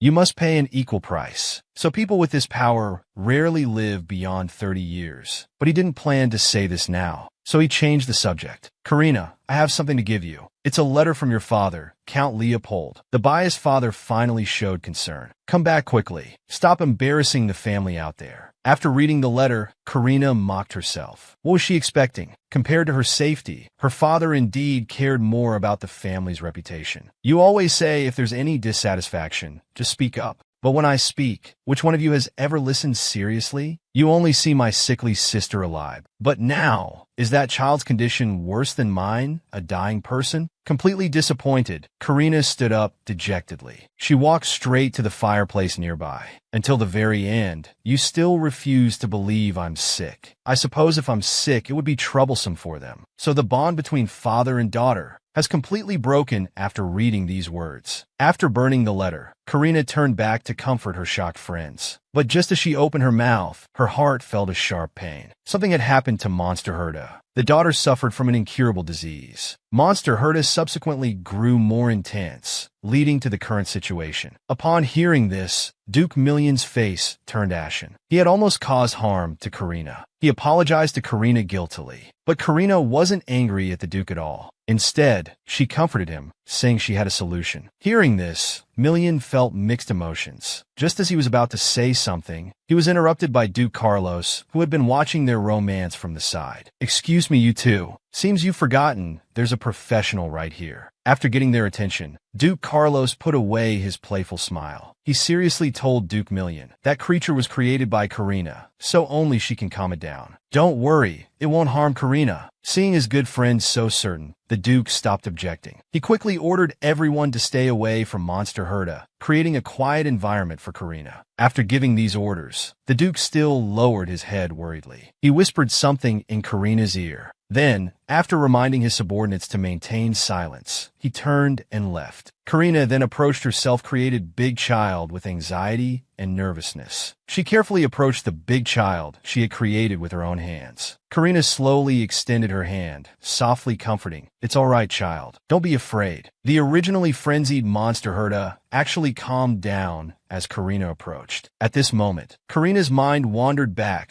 to what Duke Million had whispered in her ear earlier. "Karina is with me. You don't need to restrain yourself. Do whatever you want, because no matter what happens, I will be by your side to protect you." Karina, who loved painting, finally had her own exclusive studio. This was carefully prepared for her by Duke Million. It's worth noting that Karina never had a proper painting space in her own home. Her room was always particularly dark, both day and night. But now, in the home of her fiancé of just over 3 months, she had a luxurious and bright private studio. Karina was very fond of this unique gift, because it was more precious than any gift she had received since childhood. But while happy, her heart also felt some pain. But she wasn't feeling sorry for herself. She felt sorry for the Duke. She knew her life was coming to an end. She wouldn't be able to accompany the Duke in the days ahead. So Karina couldn't face the Duke's feelings. She could only carefully avoid this precious gift. The Duke noticed Karina's awkwardness, so he presented it as a thank you gift for helping find Monster Herda's weakness, giving the studio as a token of gratitude. But Karina still felt unworthy. After all, the Monster Herda she created had hurt many people and destroyed many families. The Duke was helpless facing such a conscientious Karina. He could only awkwardly turn his head aside and remain silent. Karina giggled. Seeing the Duke's reaction, she stopped teasing him. She turned around and sincerely expressed her gratitude to the Duke. I really like this gift. Now I don't have to worry about running out of paint anymore. And I have a spacious, bright space where I can create anytime. It's just a pity I can only stay here for half a year. Not just that, if you're willing, you can stay here forever. And even after you return to the Count's mansion, you can still come here often to paint. But the more the Duke said such things, the more Karina's heart ached.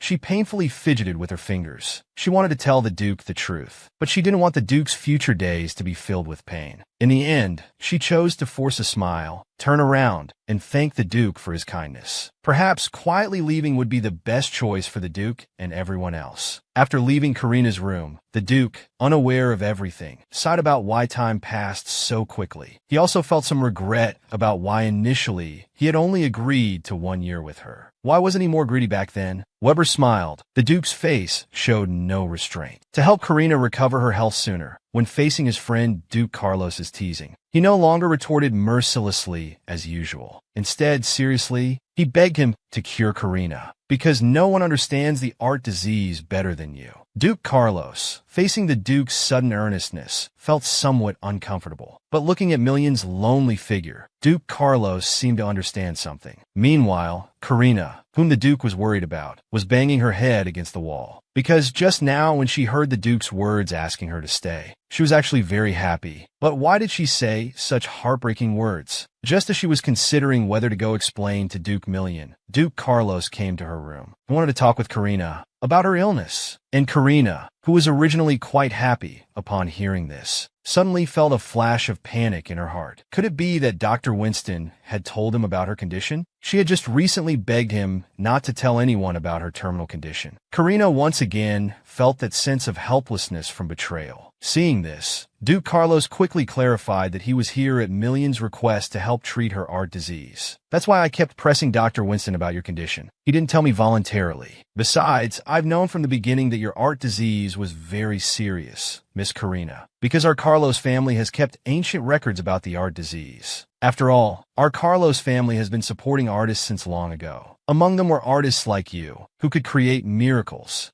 However, Miss Karina, your ability is even more powerful. According to records, drawn life forms rarely lived beyond a day, and there were no records of giving life to giant magical beasts. So theoretically, Miss Karina, your ability could be considered close to godlike omnipotence. But hearing this, Karina wasn't surprised. Instead, she smiled sadly, because she had never thought her ability would be so powerful. In the past, under her family's influence, she once believed she was the most useless lady in the family, not even worth being a vase. Then Duke Carlos, did all the artists you knew use these abilities at the cost of their lives? Yes, as far as I know, artists with these abilities all got art disease. They all died before 30. They say they only focused on their paintings, with no interest in life. And they would become increasingly obsessed, eventually using their own flesh and blood as paint, unhesitatingly giving their lives for their artwork. So, Karina, I want to help you. But to truly help you, you can't hide anything from me, no matter how small. For the symptoms I'm about to describe, if you're experiencing any of them, you must tell me honestly. From what I know, creators with art disease not only become obsessed, but also become increasingly sensitive as time passes. They paint tirelessly, as if hypnotized, because they believe their created beings are the only ones who understand them, since they view these life forms as their everything. Hearing this, Karina closed her shocked lips tightly. These symptoms you mentioned, I have them all. As time passes, I not only become sensitive, I also paint without rest. But I can't stop, because in this world, no one would listen to my thoughts. Before I came here, no one ever cared about my feelings. Only the children I created would understand me. I was just too lonely. So, Karina, I'm not saying all this to blame you.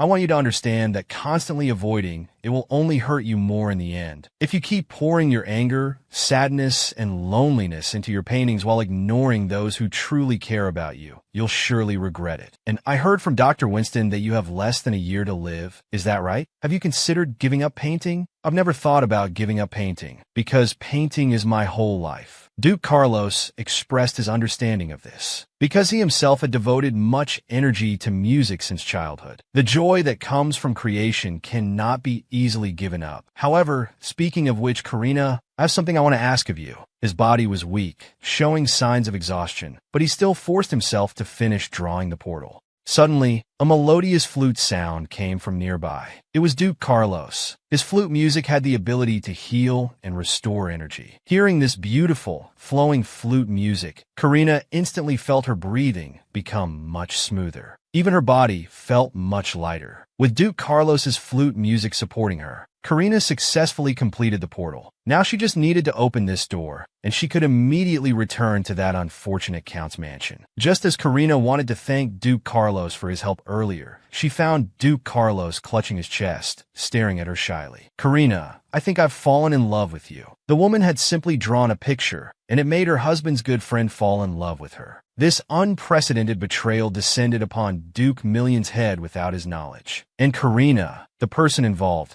was left speechless by this sudden confession. Her facial expression perfectly illustrated what it means to be dumbfounded. Duke Carlos also realized the inappropriateness of his words. He quickly changed the subject by referring to the flute music he had just played. "The piece I just played was completely improvised, inspired by watching you paint. How did you find it?" Karina's mouth gaped open in shock. Such a moving piece was improvised? That's truly amazing. Hearing Karina's praise, Duke Carlos smiled very happily. "However, speaking of which, Karina, now you just need to go through this door to return to the Count's mansion. Yes, just need to open it." Hearing this definitive answer, Duke Carlos couldn't help but marvel. This is truly close to divine power. He wondered what her family was thinking. How could they show no care for their daughter when she was so exceptional? Opening the door, the two arrived at Karina's room in the Count's mansion. Upon entering, Duke Carlos couldn't help but ask, "Is this an unused room in the Count's mansion? There isn't even a decent piece of furniture." Looking at the room that remained exactly as she had left it, Karina said self-mockingly, "This is the room I used to live in." But she couldn't blame Duke Carlos for thinking that way. After all, young ladies' rooms were usually very nice. Her sister Abril's room was like that. Her room had many lace decorations, and even the curtains were colorful. "Because I was always taking care of my younger siblings before, I never had time to visit other people's homes. I guess other young ladies' rooms must be like that too." Looking at the dust accumulated from lack of cleaning, Karina abandoned the idea of leaving the letter here. If she left the letter here, they probably would never find it. With servants casually walking back and forth outside, it wouldn't be good if they discovered it. Hearing this, Duke Carlos said it wasn't a problem. "I can help you with this." Since their daughter ran away from home, the once loving family began to change. The Count and Countess gradually grew distant and stopped talking to each other. Sister Abril became listless, filled with sadness throughout her body. Brother Pelton remained silent. Godero simply stopped coming home altogether. The mansion's maids were suffocating in this depressing atmosphere. Just as they were hoping Karina would return soon to end all this, a melodious flute sound came from Karina's room. The previously gossipy maids all started yawning after hearing the flute music. Soon, everyone in the mansion who heard the flute fell into a deep sleep. The person responsible for all this was Duke Carlos. He had hypnotized everyone in the mansion with his flute music. This way, Karina wouldn't have to worry about being discovered coming back. Duke Carlos asked Karina if there was anyone she wanted to see after returning. Karina's answer was naturally no, because no one here had ever cared about her. Even when Duke Carlos had previously told her father about her terminal illness, Karina knew her father would definitely not believe it. Instead, he would think she was just pretending to be sick to make them sad.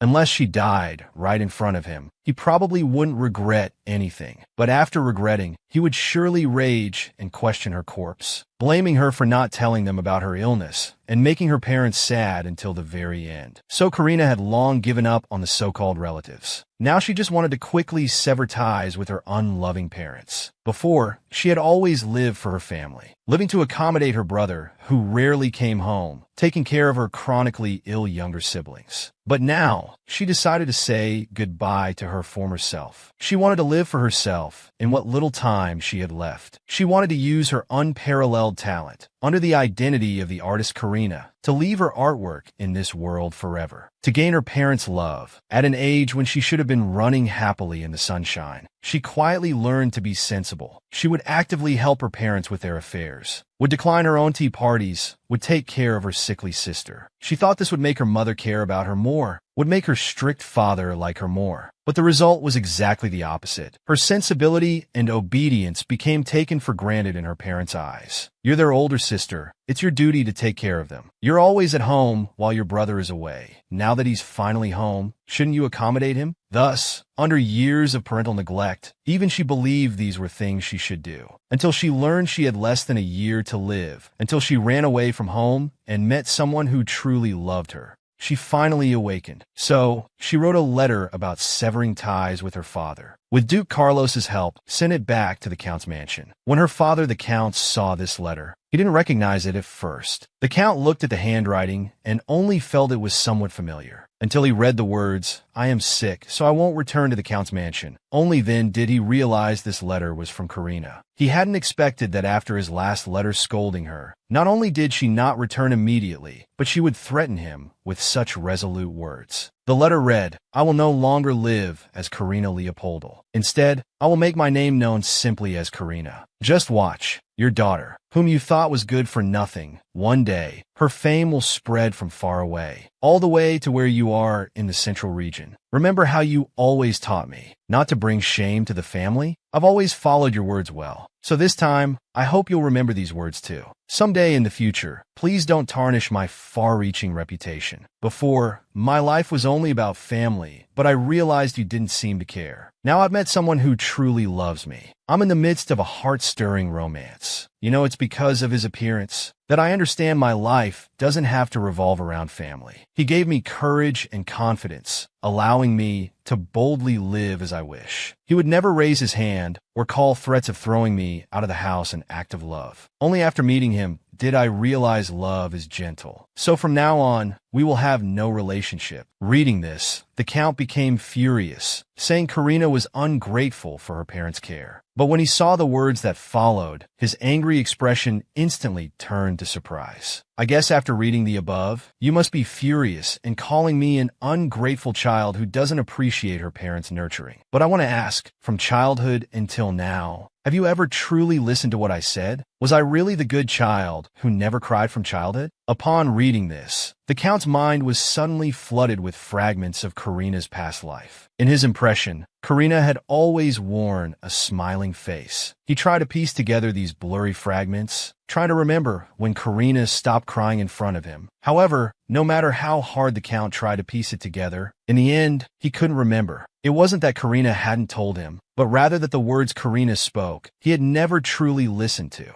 Years of neglect had turned into sharp fragments, causing Karina to bleed endlessly. "By the way, if you still want to see me, come to the north, because I won't be returning. As for my funeral arrangements, do as you please." After reading this, the Count flew into a rage, cursing while ordering the butler beside him to immediately contact Duke Million and have him send that secret back immediately. "But my lord, the north has entered winter. Magical beasts are appearing in large numbers. People cannot travel freely." So what? That child dares to say she has some incurable illness and tells us to handle her funeral arrangements ourselves. Is this how a daughter should speak to her parents? The butler hesitated upon hearing this. "My lord, have you considered? Could it be that Miss Karina is really ill? He was sickly since childhood. Whenever he was sick, his sister would stay by his side. When he felt lonely, his sister would read him fairy tales and sleep beside him. And every time his sister went out, she would bring back many street snacks he had never tried before. Because of this, he became very dependent on his sister. To keep his sister by his side, he wouldn't let her meet friends. Even to prevent her from going out, he would deliberately pretend to be sick just so his sister would stay with him longer. Yet facing all he did, his sister never got angry with him. Instead, she went along with his wishes, spending even more time with him. But today, he learned from his father that his beloved sister had a terminal illness and was dying. Moreover, his sister apparently hadn't been happy at home before. He never imagined that his sister, who always smiled at him, had endured so much hardship at home. He felt deeply regretful. regretful for being so selfish back then, to the point that now he didn't even have the chance to apologize to his sister in person. He could only lie helplessly by his bed, crying sadly, "Sister, I'm sorry. I truly know I was wrong." Meanwhile, Karina, unaware of all this, was staring blankly at an old teddy bear wallet. This was the only birthday gift her mother had ever given her. It used to be her most precious possession, but now this gift no longer mattered. She used her ability again, drawing a little bird yearning for freedom, following her own wishes. She took this last tie to her family and threw it somewhere she could never find it again. Now she truly had no connection left with the Leopoldal family. This was a smokeless afternoon tea battlefield. What should have been Duke Million and Karina's sweet private world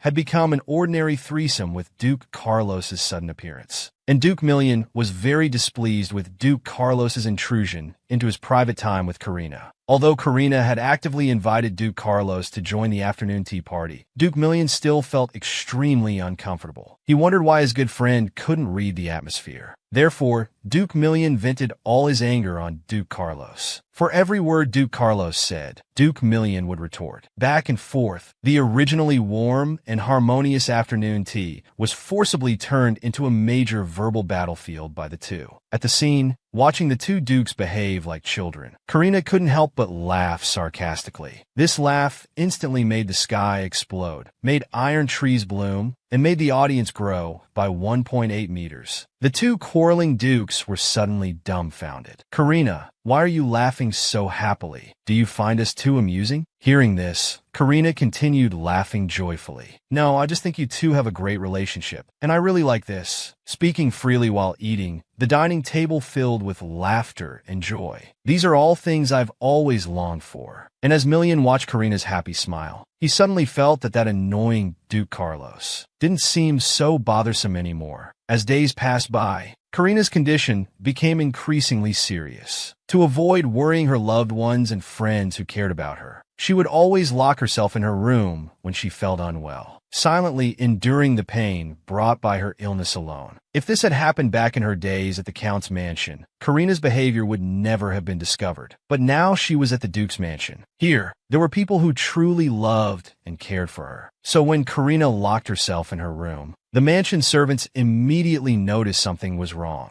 They found Karina collapsed in her room from pain and immediately came forward to inquire about her condition. However, Karina didn't want to trouble those who were kind to her. She still forced a smile and said she was fine. But the maid insisted on notifying Dr. Winston, because this was what Duke Million emphasized every day. If Miss Karina shows any discomfort, Dr. Winston must be notified immediately. Soon, Dr. Winston arrived at Karina's room. After a careful examination, he found Karina's artistic disease had worsened compared to before. However, it wouldn't deteriorate rapidly in the short term. This was currently the only good news. But Karina wasn't concerned about this. She only cared whether she would continue vomiting frequently, because she didn't want Duke Million to see her suffering and worry about her. But Winston told her the vomiting symptoms might continue, and he seriously advised Karina not to stop eating just because she feared vomiting, because your current body is like a damaged sandcastle being hit by surging waves. Once you stop eating, the structure of the sandcastle will loosen and eventually collapse. And you must remember to maintain a firm will to live on, to have hope for survival. Hearing this, Karina couldn't help but recall the past. When she learned she had a terminal illness and would die soon, she wasn't scared. Instead, she felt incredibly relieved, because she finally had a reason to escape from this suffocating family. So back then, she chose to travel alone, chose to die quietly in a place where no one knew her. But now she was different. Here, she had met people who truly loved and cared for her. Here, she had her own interests,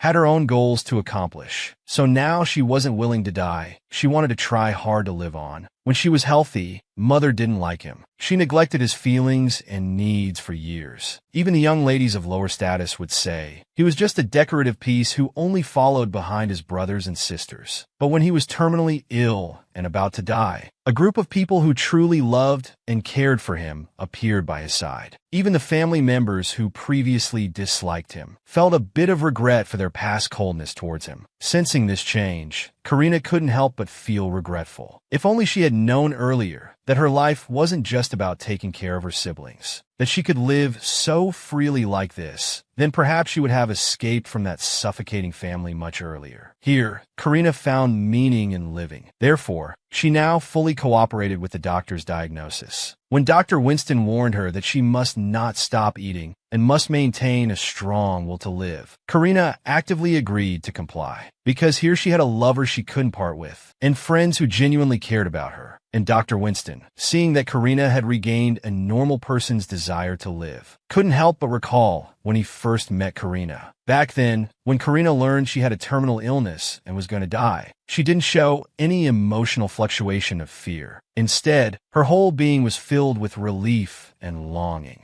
This situation was unimaginable even for him, a doctor who had seen all kinds of life and death, a person who had no fear of death, but instead felt extremely relieved and liberated. What had they experienced in their life? But fortunately, Karina now had ignited hope for life. So Dr. Winston left the remaining matters to Duke Carlos. Duke Carlos, who was more knowledgeable about the artistic disease, would explain to Karina about the taboos of the artistic disease. A few days ago, after Duke Carlos had observed Karina using the power of miracles, he had a question in his mind. That is, according to the way Karina used the miracle power, her condition was deteriorating at an abnormal speed. Because, according to the many years of inheritance in Duke Carlos's family, the reason miracle creators had short lifespans was because they didn't create many miracles. But even so, those who used miracle power more times than Karina lived longer than Karina's current state. So Duke Carlos's main purpose this time was to ask Karina if she knew about any absolute taboos when using miracle power. However, facing this question, Karina naturally didn't know. Therefore, Duke Carlos felt even more sympathy for Karina's situation. If only Karina hadn't grown up in an environment where her family ignored her, her current physical condition wouldn't be this bad. Because if her parents had cared about her and hired an art teacher for Karina, her physical condition wouldn't have deteriorated to this irreversible state. Although it was a bit late now, Duke Carlos felt it was still better to let Karina know. Therefore, he began to tell Karina about the absolute taboos regarding the artistic disease. Simply put, the taboos that miracles cannot violate are like a doctor saving people. Although that doctor can treat illnesses and save lives, due to their limited medical skills, they cannot treat severely injured patients. That's their limit. And for those who can willfully exceed their limits, that's violating the taboo. There are 3 taboos that must never be touched. The first point is, one cannot violate the laws of nature. For example, bringing the dead back to life, or making time flow backwards to change things that have already happened. The second point is that you cannot create humans. Although your miracle can create plants, animals, and even magical beasts, only God can create humans. And we absolutely cannot invade God's domain. Then the most important point is that miracles absolutely cannot be used to harm. Because miracle power is almost omnipotent, it means that those who use miracles cannot do things humans shouldn't do. If someone violates these rules, the price of violation is their own life. So Karina, have you violated any of these taboos? Facing Duke Carlos's inquiry, Karina nervously swallowed. Then with a guilty expression, she indicated she hadn't violated these taboos. However, Duke Carlos didn't notice these unnatural small movements. Because if Karina had truly violated the taboos, she certainly wouldn't be alive now. But this made her wonder, why was Karina's condition deteriorating so quickly? And it was precisely because of this thought that she didn't notice. When she mentioned the second taboo about not creating humans, Karina's whole body had startled for a moment. If Duke Million, who knew Karina better, had been present, he would certainly have noticed that Karina was lying again. Finally, Duke Carlos temporarily stopped his thoughts. He suggested a method to alleviate Karina's condition. That was to have Karina stop painting 1 second before completion. Because if the painting stops before completion, the miracle cannot be activated. This way could satisfy Karina's need to paint, while preventing miracles from occurring and deteriorating her body. For this treatment method, Carlos gave it a revolutionary name, commonly called freeloading, just like what was said in the 9th-grade official. If you play but don't pay, it doesn't count as selling. If Karina's miracle power could speak, it would have to say about this treatment method. Finally, Duke Carlos extended his hand to Karina, offering some suggestions. He requested Karina to hand over those unfinished paintings to him. He would, according to Karina's wishes, make Karina into a unique and famous painter. Let Karina's name resound throughout the world. Let those family members who once ignored her see how extraordinary that ordinary second daughter in their eyes truly was.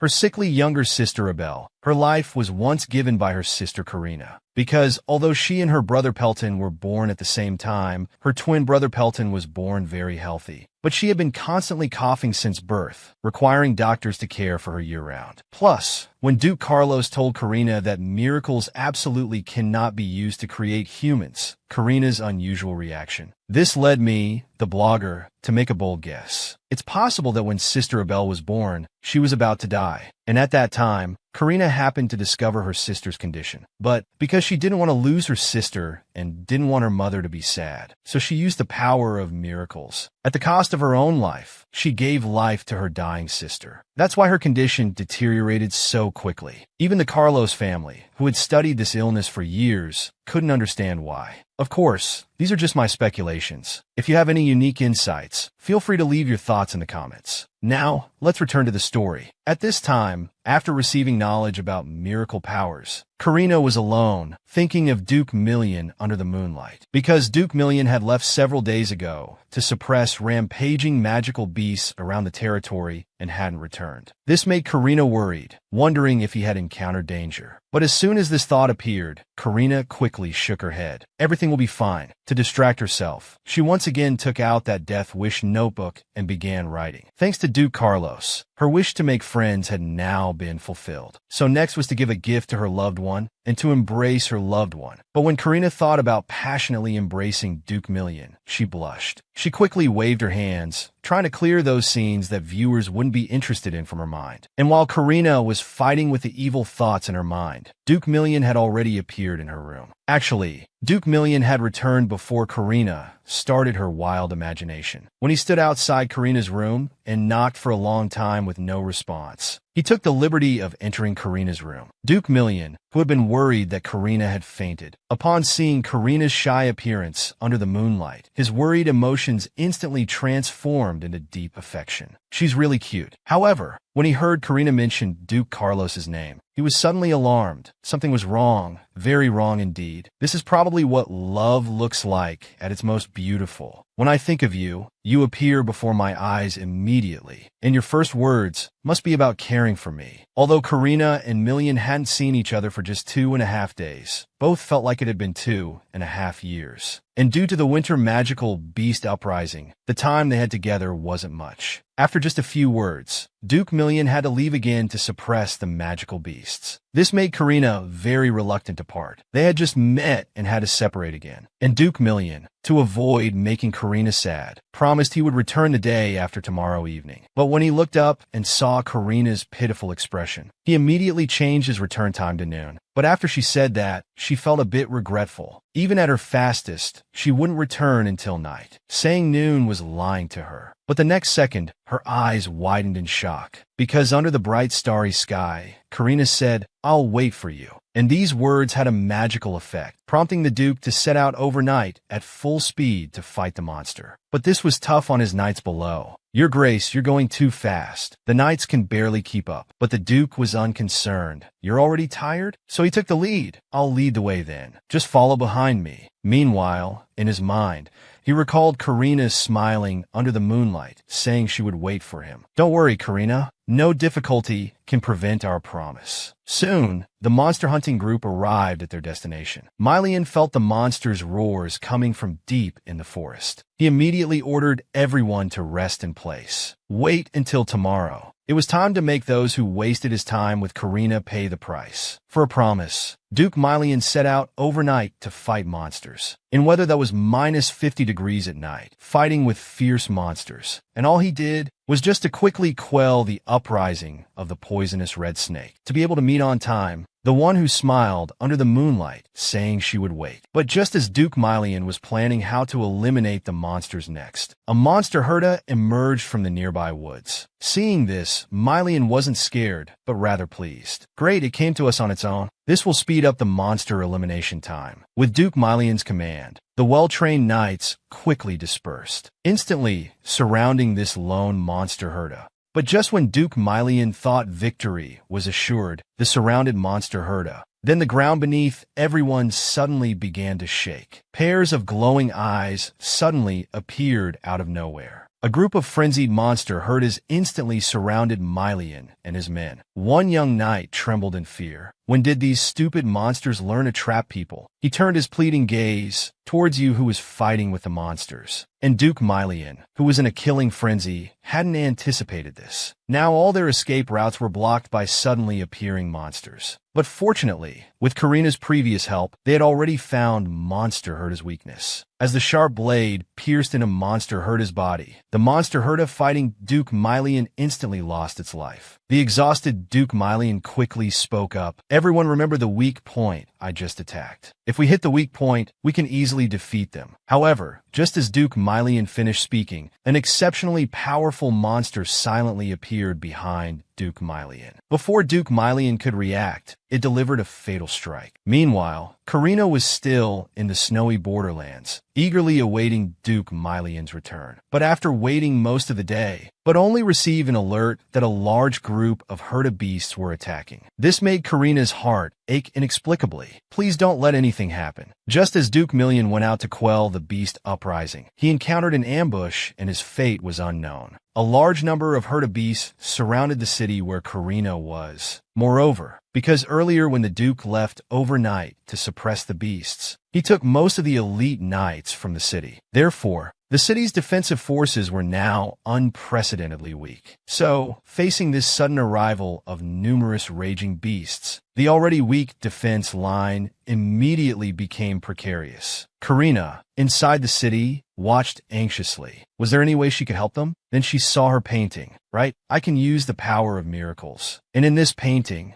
there was still the half-finished herda beast that she had stopped painting. Now if she could complete it, add colors, and give it life, then she could use its power to resist the raging beasts outside the city. But just as Karina was about to complete the painting, she became worried. Could a single herda beast created by herself resist the thousands of beasts surging outside the city? Obviously, this was impossible. While Karina was struggling with this dilemma, the guards on the city wall reported that the tower was about to be breached. This made Karina even more anxious. What should she do? Suddenly, in Karina's mind, she recalled something Duke Carlos had once told her. Some artists with miraculous powers, they would use their own blood as paint to create works far beyond their normal level. So Karina had a bold idea. If she used her own blood as paint to give life to the herda beast, would it become much stronger? But Duke Carlos had also seriously warned her. This method would cause severe damage to the body, practically no different from suicide. So Karina hesitated, because she had promised Duke Mylian that she would try her best to stay alive. But when Karina saw the soldiers on the city wall fighting with the herda beasts, she immediately made up her mind. I'm sorry, Mylian. I can't just watch as the beasts break through the walls. I can't just watch as the place we live together gets destroyed. Since I came here, you've always taken care of me, protected me. You showed me what love is, what warmth is. You let me live as my true self. So this time, let me take your place. Let me protect everything here in your stead. With life as canvas, blood as paint, using her remaining time as the price, just to create one powerful beast, to repel the thousands of beasts surging outside the city. On the city wall, soldiers were reporting the latest battle situation to the butler. We've sent carrier pigeons to the Duke, but haven't received any response yet. Due to the increasing number of Helta monsters outside the city, our defense line won't hold for much longer. Hearing this, the butler was about to turn around to take Karina away from this dangerous place. But before he could act, a powerful Helta monster broke through the city tower. The well-trained soldiers immediately formed a defensive formation. It's a monster. A monster has broken in, but to everyone's surprise, a familiar voice sounded from behind the monster. It's me. Don't worry, Karina. He won't attack us. Facing this situation, everyone was confused. But Karina had no time to explain to everyone. She turned to the Helta monster beside her. I need your help now. Before Million returns, can you help me keep those monsters outside the city? As a creature created by Karina, this Helta monster naturally agreed to her request. After nodding to Karina, it immediately turned and jumped down from the 100-meter-high city wall. Opening its huge bloody mouth, it charged towards the tens of thousands of monster nests below the wall. Upon entering the battle, this Helta monster displayed its immense power. In just an instant, it tore through the dense monster nests. Seeing this from the city wall, Karina couldn't help but exclaim how amazing it was. But suddenly, Karina heard a strange voice. Karina looked around surprised, but no one else showed any unusual reaction. Karina found it strange, wondering if she was hearing things. Suddenly, Karina realized, could this be the voice of the Helta monster? The Helta in the center of the monster nest was now searching through mountains of monster corpses. As its movements became faster, the voice in Karina's mind grew more urgent. Where is my door? Ah, here it is. The monster, she painted with blood, had developed its own independent consciousness. One maddening voice after another kept echoing in Karina's mind. The Helta monster was there, constantly searching through the mountain-like pile of corpses. But to outsiders, this behavior looked like it was devouring its own kind's corpses. Is that Helta eating its own kind? Miss Karina, is it okay for it to eat its own kind? However, Karina was no longer there. She was anxiously running towards the Helta monster as new dialogues appeared in her mind. It was a conversation between Helta and other surviving monsters. I haven't decided yet today. How dare you mock me by coming up? As soon as it finished speaking, the Helta monster charged towards the last few surviving monsters, intending to kill them all right there. However, at this moment, Karina, who had reached the battlefield, stopped it. Helta, let them go. Don't kill them all. Herta was very obedient and immediately returned to Karina's side. After the remaining magical beasts retreated, Karina quickly asked her burning question. What were you looking for just now? And what's the story with your master? However, the magical beast Herta had already returned to her normal state. She was also very confused by Karina's questions. Just as Karina was about to continue asking, behind her,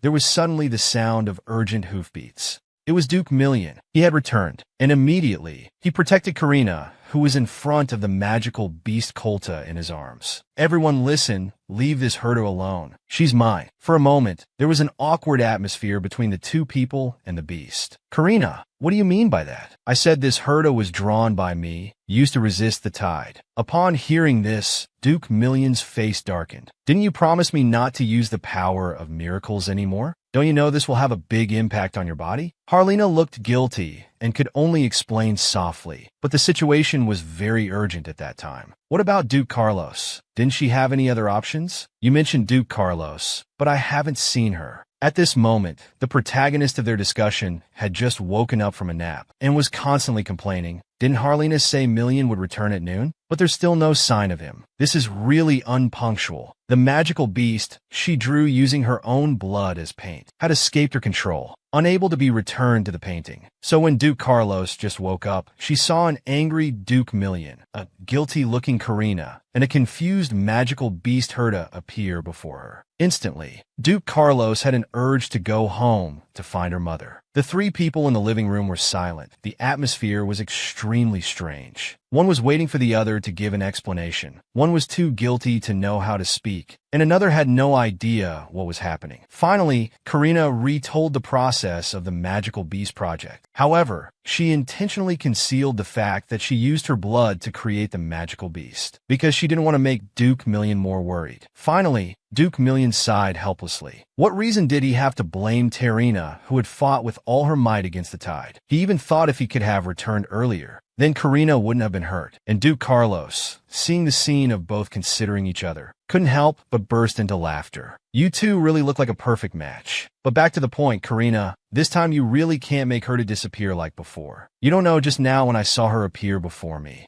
I was almost scared to death. To this, Karina expressed her apology. I've tried many times, but I can't return the magical beast Herta to the painting. It's like she has escaped from my control. However, what we can be sure of now is that she still listens to me and won't run around attacking people. Duke Carlos found it strange. This was the first time she had heard of a miracle losing control. By the way, Karina, since you created the magical beast Herta until now, has anything strange happened? Upon hearing this, Karina immediately recalled that after repelling the beast horde, the magical beast Herda seemed to have eaten something. Suddenly, a mouthful of crimson blood spewed from Karina's mouth. Strange, I don't feel any pain in my body. This was Karina's last thought before losing consciousness and falling. Karina was finally dying. She who originally had only 1 year left to live after experiencing this tide engineering incident. Her already fragile body finally couldn't hold on anymore. At this moment, she felt as if her heart was being tightly gripped and constantly crushed. That fear of approaching death made her unable to hold on any longer. Painfully shedding tears, "Mylene, it hurts so much. I don't want to die like this. Well, Mylene, it really hurts. I feel like my heart is being torn apart." And Mylene, watching Karina in pain, all she could do was hold her tightly in her arms. At this moment, she hated herself so much. Why couldn't she help Karina? Why could she only watch helplessly as she endured such great pain, unable to share her burden? Why was she so useless? Finally, Karina stopped her painful cries, and at the same time, her hand fell lifelessly from Duchess Mylene's face. She had fainted from the pain, and at this moment,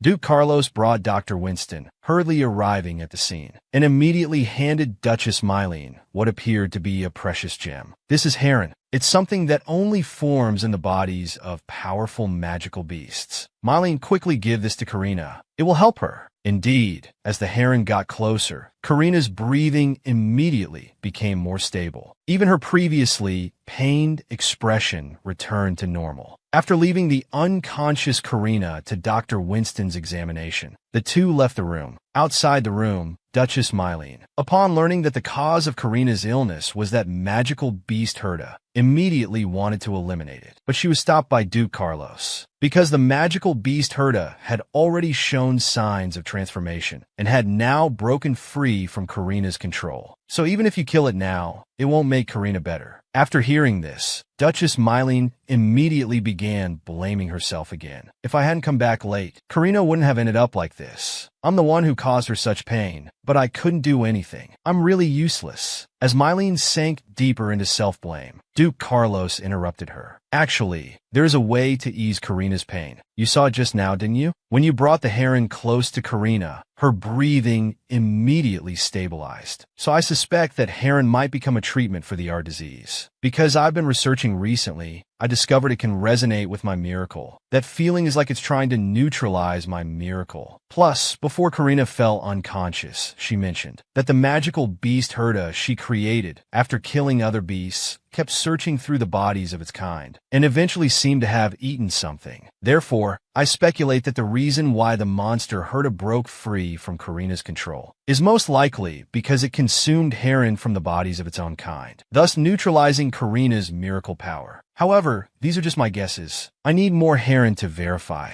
Duke Million smiled upon hearing this. Then leave this to me. Now winter is approaching. Those hungry monsters will soon come in hordes. That's when the subjugation will officially begin, and those monster leaders' bodies must contain larger amounts of heron. For Karina's sake, I will kill them all and bring back the heron. After Karina violated the taboo of using miracle power to take life, her body began to deteriorate rapidly. Her already limited life force was quickly draining away. Fortunately, Duke Carlos discovered in time that the heron in monster bodies could alleviate her condition. This prevented Karina from dying immediately. But even so, Karina's condition was inevitably getting worse. Time flew by and winter arrived. Karina still spent her days as usual, doing the things she loved. And Duke Million, after experiencing Karina fainting in pain in his arms, while he was helpless to do anything, became even more attentive in caring for her. He would monitor her daily food intake, and every night he would stay by her side until she fell asleep as she feared darkness. On this day, Karina was drawing as usual, but without paying attention, she accidentally completed the entire painting. Instantly, miracle power manifested, and beautiful butterflies flew out from Karina's painting. Although she had promised Duke Carlos not to complete any more paintings, but since you're already drawn out, let's play for a while before you go. Saying this, Karina opened the window, letting the butterflies dance under the azure sky. This is truly beautiful. After a while, when the butterflies disappeared, Karina carefully checked to ensure no one had discovered them. But when she saw Duke Million downstairs, watching her, she knew she had been caught. What should I do? Looking at his expression, just now he's clearly angry. What should I do? Karina anxiously stamped her feet, but the inevitable would come. Soon after, Duke Million's voice was heard at the door. Karina, you really? I didn't mean to. I was just too absorbed in painting and didn't notice for a moment. I really didn't mean to. Seeing Karina's timid appearance, Million couldn't stay angry anymore. Finally, he could only sigh helplessly. Karina, do you know how worried I am about you? I know if I force you to give up painting, you would be devastated. So, I don't want to force you to do things you don't like. But I hope you will take better care of yourself. Because if possible, I want to stay with you longer. Hearing these words, Karina was deeply moved. But at the same time, her heart was filled with sadness. Why did I have to meet the man I want to spend my life with in these final moments? When facing Karina, Duke Million would always show his most relaxed side, but in private, he was under enormous pressure. In order to help alleviate Karina's condition, Duke Million would go out every day to fight magical beasts, just to obtain the Halen within the magical beasts, because he had learned from Duke Carlos that Halen could potentially become the foundation for treating the art disease. And every day, he would check with Duke Carlos about Karina's condition. But on this day, when he learned from Duke Carlos that Karina's condition had worsened again, and some painkillers were no longer effective, Duke Million fell into self-blame once again. He's in so much pain, yet I can't do anything. Seeing this, Duke Carlos teased him, saying, "Have you fallen in love with Karina? I remember at your engagement party before, you told me yourself that you found her troublesome." Hearing this, Million stubbornly turned his head. "I just can't bear to see someone die before me." After Duke Carlos left, Million came to the window alone. Watching Karina playing with magical beasts in the garden, he fell into thought. When did he start paying attention to her? He remembered when Karina first arrived. He thought she looked pretty, and when she took out the marriage contract to cancel it, he was happy about it, thinking he could finally put down this burden. Without realizing when it started, he would unconsciously watch her. When she wasn't in his sight, he would worry if she was spacing out somewhere, and his mood would become very bad because of it. But every time he saw her smile, his terrible mood would immediately improve. Sometimes he wondered if when he first met Karina, he had gotten along well with her. Would her physical condition be better now? Would their relationship be closer? If they were closer, would I be able to kiss her then? Legend has it that at the end of the sea, there is an immense mountain range. The northern people call it the end of winter. That mountain range is extremely mysterious. It's said no one has ever reached it, and no one knows what lies beyond those mountains. Some say it's where gods live. Others say it's the domain of demons. And some say extinct dragons live there. But in my view, these rumors are quite exaggerated, especially the legends about dragons. And the so-called end of winter is nothing but a cliff. Karina heard this and had a different perspective.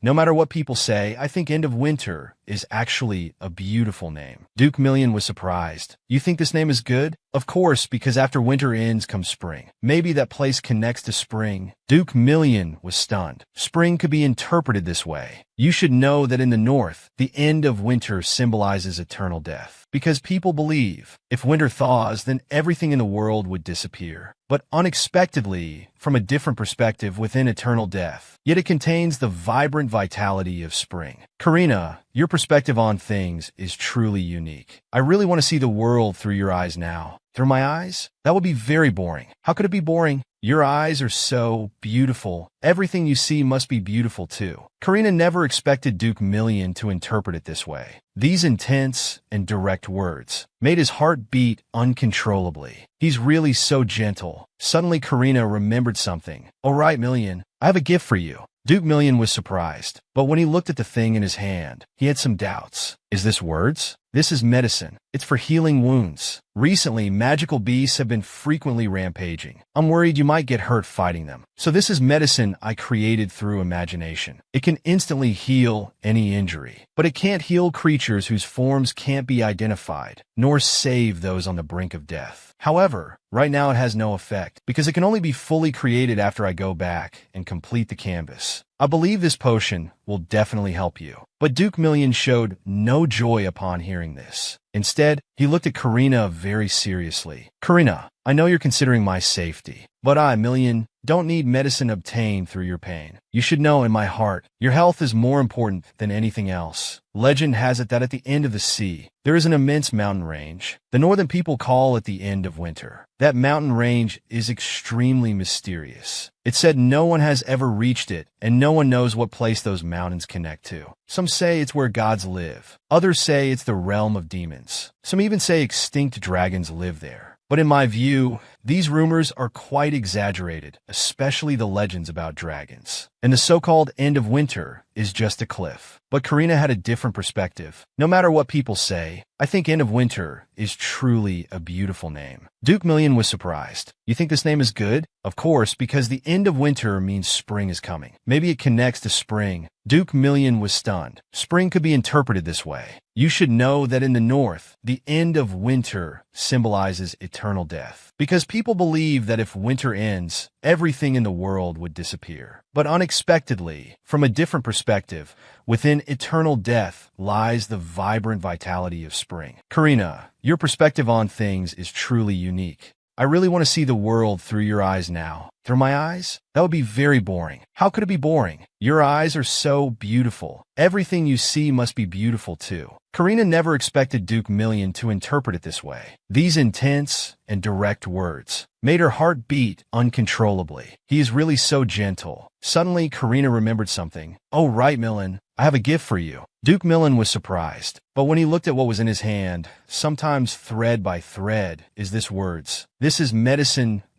for healing wounds. Recently, magical beasts have been frequently rampaging. I'm worried you'll get hurt fighting them. So this is medicine I created through imagination. It can instantly heal any injury, but it cannot heal creatures whose forms cannot be recognized, nor save those near death. However, right now it has no effect, because only after I return and complete the brush can I fully create it. I believe this potion will definitely help you. But hearing this, Duke Million showed no joy. Instead, he looked at Karina very seriously. Karina, I know you're considering my safety, but I, Million, don't need medicine obtained through your pain. You should know, in my heart, your health is more important than anything else. Karina's condition was getting worse. Just now, while painting, Karina suddenly felt that. Her hand that was painting lost sensation for a moment. She knew this was a sign of her condition worsening again. But she had no time to think about it, because tonight, the Duke's mansion was holding an extremely important banquet. It was the Eve feast unique to the North, held at a specific time every year. At that time, representatives from all northern nobles would attend to discuss winter beast hunting matters together. And Karina, as Duke Million's nominal fiancée, naturally had to attend the banquet. So she needed to prepare for the banquet now. But when Karina went down the stairs, she felt inexplicably dizzy, followed by a sudden sharp pain. The intense pain and dizzy weightlessness caused Karina to collapse weakly on the stairs. Karina knew this was a sign her body was about to collapse. But how could this be? Didn't Dr. Winston say, I still had 4 months? Am I going to die now? In an instant, Karina thought of many things. Should she tell Million about this situation? Although he always emphasized to tell him about any discomfort, but he had already given too much for her. Karina knew she would die, so she didn't want Million to get too involved, because it wasn't fair to him. However, the immense pain prevented her from standing up. Suddenly, she thought of painting, because during a previous attack, Karina had accidentally discovered that using the power of miracles during an attack could greatly reduce the pain.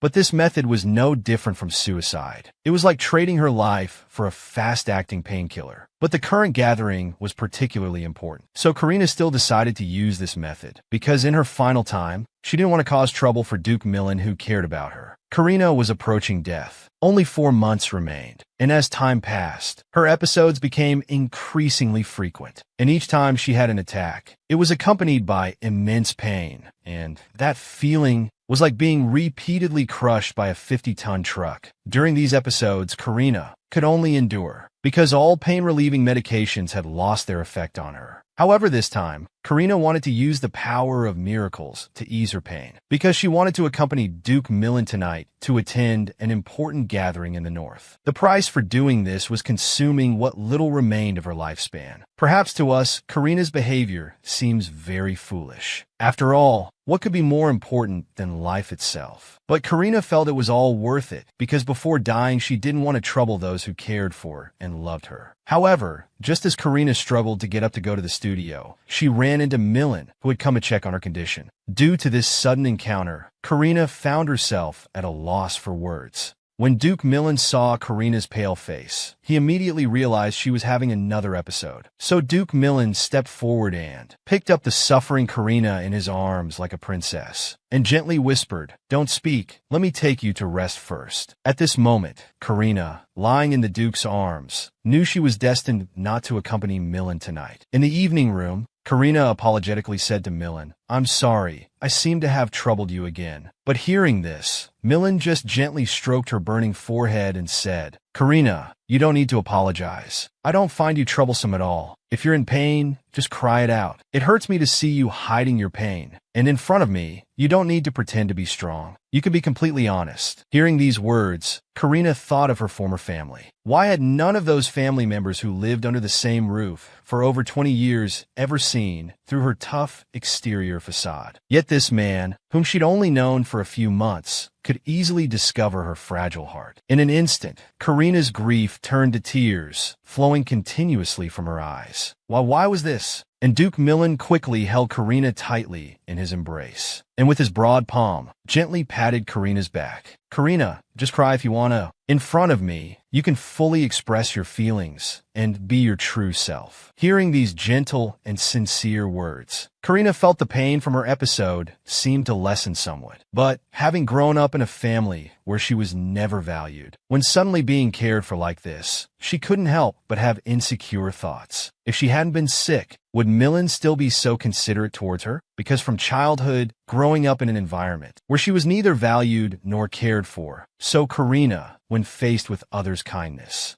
always had some doubts and lack of confidence. Therefore, when facing Duke Milan's gentle and caring affection, she would always uncontrollably think negatively. Is he being so gentle and caring because he pities me? Is he pitying someone who grew up without love and care? Is he pitying me because I'm about to die? If I had no life left, then would Milan still be so interested in me? If I wasn't sick, would we have held our wedding as planned and lived an ordinary married life? Slowly, Karina thought more and more, but when she came back to her senses, she found that her tears had wet Duke Milan's formal attire for the evening banquet. So Karina immediately became flustered and anxious. But Duke Milan said it was fine. He would just change it to another one. Moreover, he was worried that Karina would feel burdened by this. He specifically explained to Karina that tonight's banquet wasn't important. He described the North's most important eve of the year as just a regular gathering where everyone drinks and chats together. But Karina understood that this was just Duke Milan comforting her. After Duke Milan left, she started overthinking again. She wondered if she were truly healthy. Would Milan's feelings for her change from sympathy to love? Karina admitted, during these months of interaction, she had fallen in love with this man who cared for her so thoroughly. But she also knew she could never be with Duke Milan. Because she was a dying person, she couldn't give Milan lasting companionship. But even so, Karina still couldn't control her greedy behavior. She hoped that Milan's feelings for her contained a hint of love. But finally, she fell weakly onto the bed, using a self-mocking tone to admonish herself. "Karina, don't be delusional. Milan is only kind to you because you're sick. Give up, you're going to die soon. So you two can never be together." However, what Karina didn't know was, after Duke Milan left her room, he went straight to the butler and seriously instructed the butler to take good care of Karina, not allowing anyone to disturb her rest. He also asked the butler to inform the northern nobles that the eve ceremony would be postponed by one day, because he had just learned from his conversation with Karina that Karina wanted to accompany him to the eve ceremony. So to fulfill his beloved woman's wish, Duke Milan made this decision against tradition. But this way, Only the butler was left to deal with the consequences. Watching Duke Million's departing figure, he silently complained, pursing his lips, saying postponement was decided just like that. But I'm the one who has to implement it. Moreover, postponing the eve ceremony has never happened before. Those northern nobles will surely oppose when they find out. Then I'll be the one getting verbally attacked again. This isn't good for my facial skin. Looks like it's time to ask for a raise. Duke Million and Karina. Finally, they expressed their feelings for each other, and Duke Millane got his wish to kiss Karina. When faced with this sudden kiss, Karina didn't choose to resist. Instead, as if she had rehearsed it countless times in her mind, she responded eagerly and passionately to Duke Millane. After a long while, their lips reluctantly parted, but as they gradually calmed down, the atmosphere in the room began to turn strange again, and their thoughts were quite different from each other. Duke Millane was carefully savoring that touch of softness. Did we just kiss? Since we kissed, does that mean we're together now? And that feeling just now was so amazing. Can I do it again? No, Karina needs rest now. I can't keep disturbing her. Right, the heron. Karina needs heron to cure her illness. Those winter-crazed magical beasts. Just wait, I'll personally extract all the heron from your bodies. While Duke Millen's thoughts were excitedly flying, Karina beside him was clearly worried. Has Millane developed feelings for me too? Although I love him too. I love how it feels when he holds my hand, love the warmth of his palm when he pats my head. I love Millane, I love everything about him. But doesn't this mean I've crossed a line? My initial purpose in coming here was to find a place where no one cared about me and peacefully die, wasn't it? But now,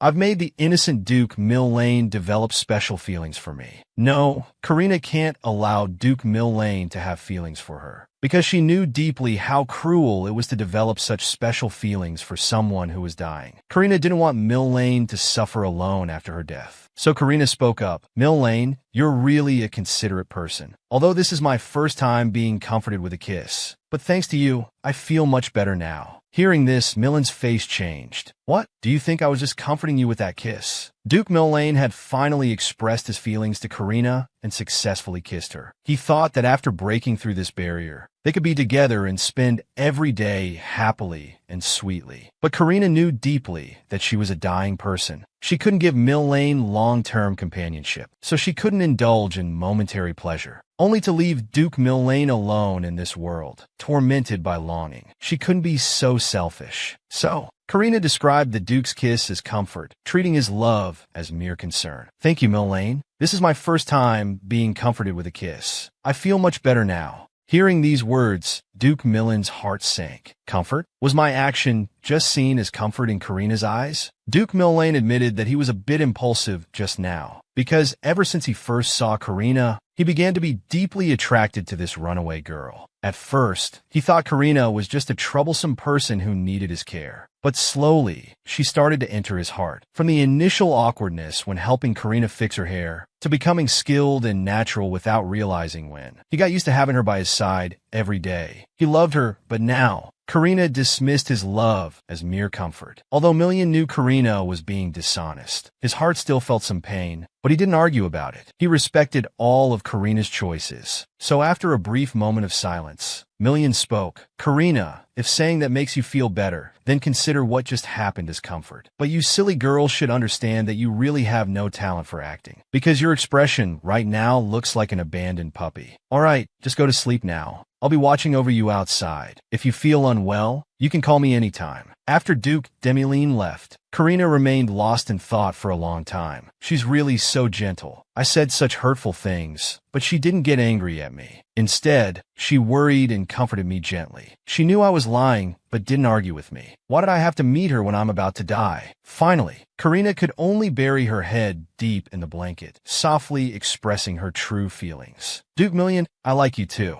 but we can never be together. Recently, in the imperial capital, an unknown artist named Terina suddenly appeared. No one knew who she was or where she came from. People only knew she was a genius artist suffering from an artistic illness. It was said that anyone who saw Karina's paintings would feel like they were entering the world within the painting. People couldn't help but speculate about who artist Karina really was. Some guessed she was a child. Others said she was just a famous artist using a different name. Despite all the speculation, the Carlos family, who were behind all this, would only agree to auction off unknown artist Karina's paintings. They remained silent about any other information regarding the unknown artist Karina. But even so, unknown artist Karina's paintings attracted nobles from all over the empire. Among the nobles, it even became a trend to take pride in owning one of Karina's paintings. At the Carlos family's auction, nobles would fight over Karina's paintings. Even old friends would fall out over them. Seeing this, Duke Carlos below the stage couldn't help but sigh. It seemed he had underestimated Karina's talent in painting. At this moment, he looked forward to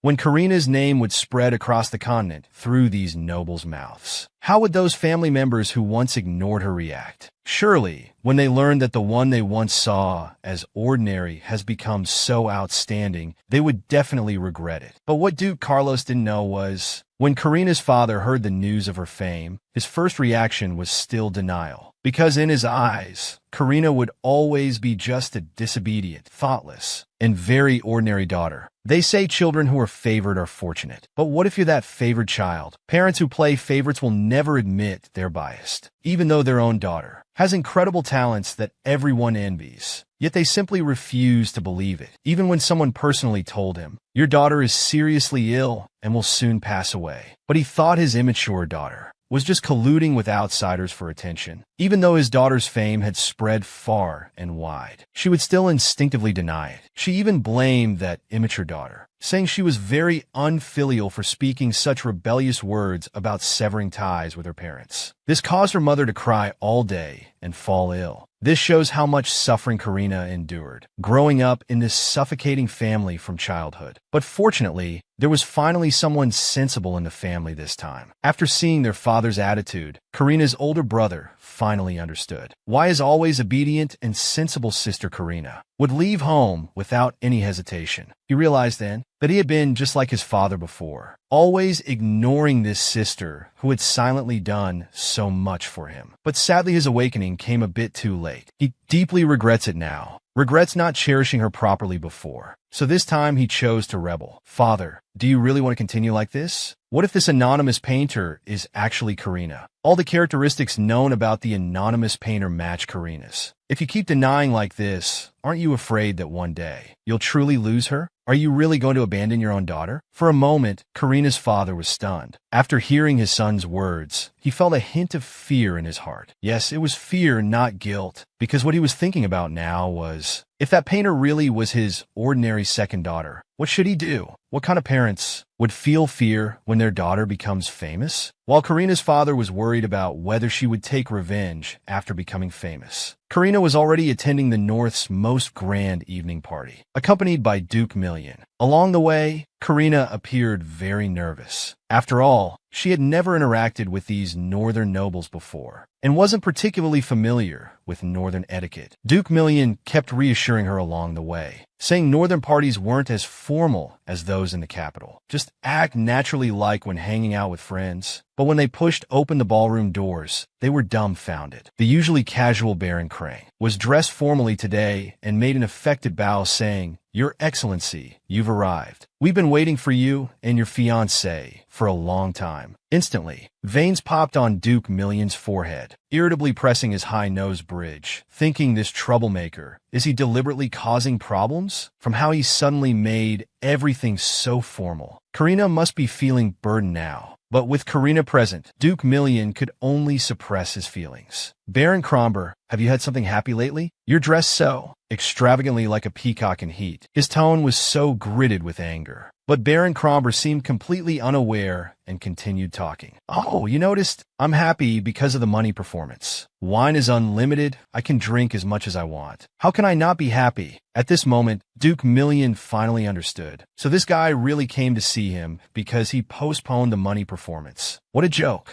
At this time, Viscount Lyle also spoke up. "Duke Million, which foolish brother-in-law suggested holding such a boring money performance banquet? This really is ridiculous. Usually, everyone is known for being shrewd and cunning. Today, why is everyone speaking so inappropriately? If looks could kill, with Duke Million's current glare, these two deliberately causing him trouble would have died hundreds of times already. But because of Karina, to maintain his good guy image in Karina's heart, Duke Million could only endure temporarily and wait to settle this score later. Just as the atmosphere was becoming tense, Karina gently pulled his clothes and expressed that she wanted to greet everyone. But Million said, "You want to greet these guys? But I don't think it's necessary at all." What was the reason that made Duke Million refuse Karina's wish to greet others? The answer was, of course, that damn possessiveness. Because in Duke Million's eyes, having himself was enough for Karina. He could accompany her forever and never get bored. But some people just wouldn't let him have his way. Baron Kromber raised his left hand high.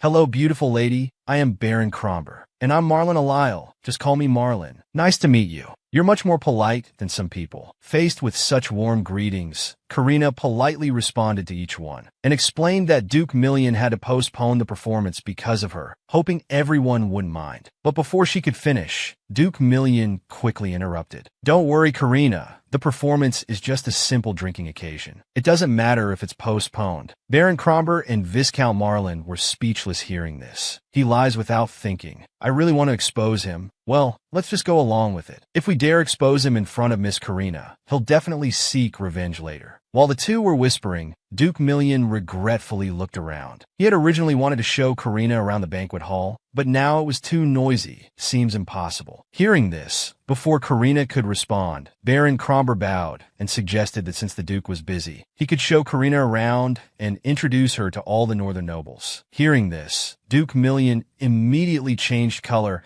and fiercely said, "Don't even think about it." But when turning to Karina, he displayed a bright smile. "Karina, don't listen to his nonsense. I'm not busy. Let me introduce you to the northern nobles." But not busy. His subordinates behind him were all making silent signals of denial. Seeing this, Karina looked seriously at Duke Million. "Really not busy? Do you really have time to accompany me? I'm quite foolish. Please don't deceive me." In the end, Duke Million was defeated and admitted he was busy, offering the maximum time he could accept. That would be the next 30 minutes. Karina went to tour the banquet hall under Duke Kromber's guidance. Until the very end, when she left, he was still feeling down. He didn't even try to make her stay until the end. Indeed, Zhang Wuji's mother was right. Beautiful women are the most dangerous. What was the reason that made Karina become the center of attention at the banquet? It turned out that just moments ago, Viscount Kromberg and others witnessed firsthand the art of face-changing. Duke Million, who was speaking harshly to them just a second ago, in the next second when turning to face Karina, instantly transformed into a bright and cheerful young man. After Duke Million was rejected by Karina and left looking pitiful, everyone's eyes lit up as they rushed towards Karina. "Karina, you're amazing. How did you do it?" Million was like an obedient puppy in front of you. "Yes. How did you tame this fierce wolf?" This is the first time I've seen him listen to someone like that. Faced with these words, Karina was too embarrassed to respond. Fortunately, a guest interrupted their conversation at this time. "Hello, Miss Karina. You must be Lord Million's fiancée, right? Nice to meet you. I am Count Leonhard." Karina hurriedly responded and explained, "Although this matter will be announced soon, I should tell everyone in advance. My engagement with Lord Million has been cancelled, so please don't joke about this matter." Now it was everyone else's turn to feel awkward. If that's the case, why did his lordship order us to send all the collected items from this subjugation to the palace? Yes, we thought the Duke was collecting them for that horn. Karina listened to their words with some confusion. Duke Million was indeed collecting for her, but what purpose were they referring to? Fortunately, Marina Lyle, also being a woman, instinctively discovered the issue's connection. "Karina, you're not from the north, right? No wonder you don't know. In the north, horns are very precious, so people usually give them to those they cherish, like parents or comrades who fought together. If you give a horn to someone of the opposite sex, it means you consider them as your life partner." Instantly, Karina's face turned red. She recalled her first outing with Duke Million when they encountered magical beasts. At that time, Million had personally given her a horn. No wonder the soldiers around them were teasing them. So giving a horn to the opposite sex had such meaning. Then, hadn't she hurt Million once again?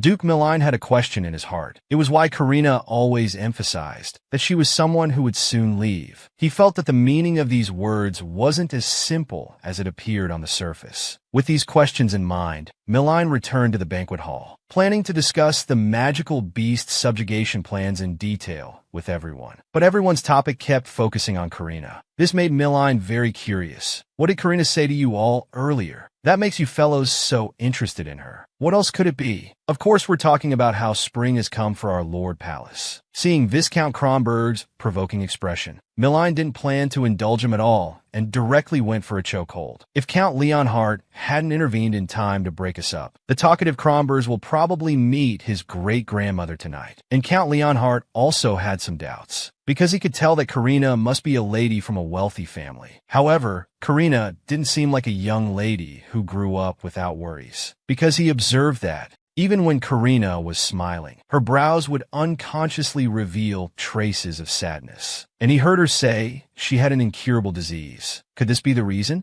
Duke Millen was surprised. Karina, she even told you about such things. But since she mentioned it herself, I won't hide it from you anymore. The purpose of collecting heron this time was to treat her illness. But I'm also a bit confused. Clearly, after collecting enough heron, we should be able to make proper treatment medicine, and her illness could be cured. But now she keeps thinking about leaving. Hearing this, Count Leonhardt had something to say. As someone who's been through it, I must say a scarred person often fears taking steps forward. So, sometimes, you might try approaching them more slowly. I can see that you care deeply about this young lady. But what exactly is this incurable disease? At this, Duke Millen couldn't explain clearly either. He only knew that if Karina's condition continued to develop like this, she would lose part of her body. But what exactly would be lost? Thinking carefully now, neither Carlos nor Dr. Winston had ever explained to him in detail. What would be the worst outcome? While Duke Millen was deep in thought, Kronroth's words actually reminded him. Since we don't know what will be lost, then why not ask someone who has had this disease? The information obtained this way should be the most accurate. Someone who has had this disease. Yes, why didn't I think to ask that person? Duke Millen broke down, because he never thought that the miracle Karina created would come at the cost of her life. So when Karina spoke of leaving soon,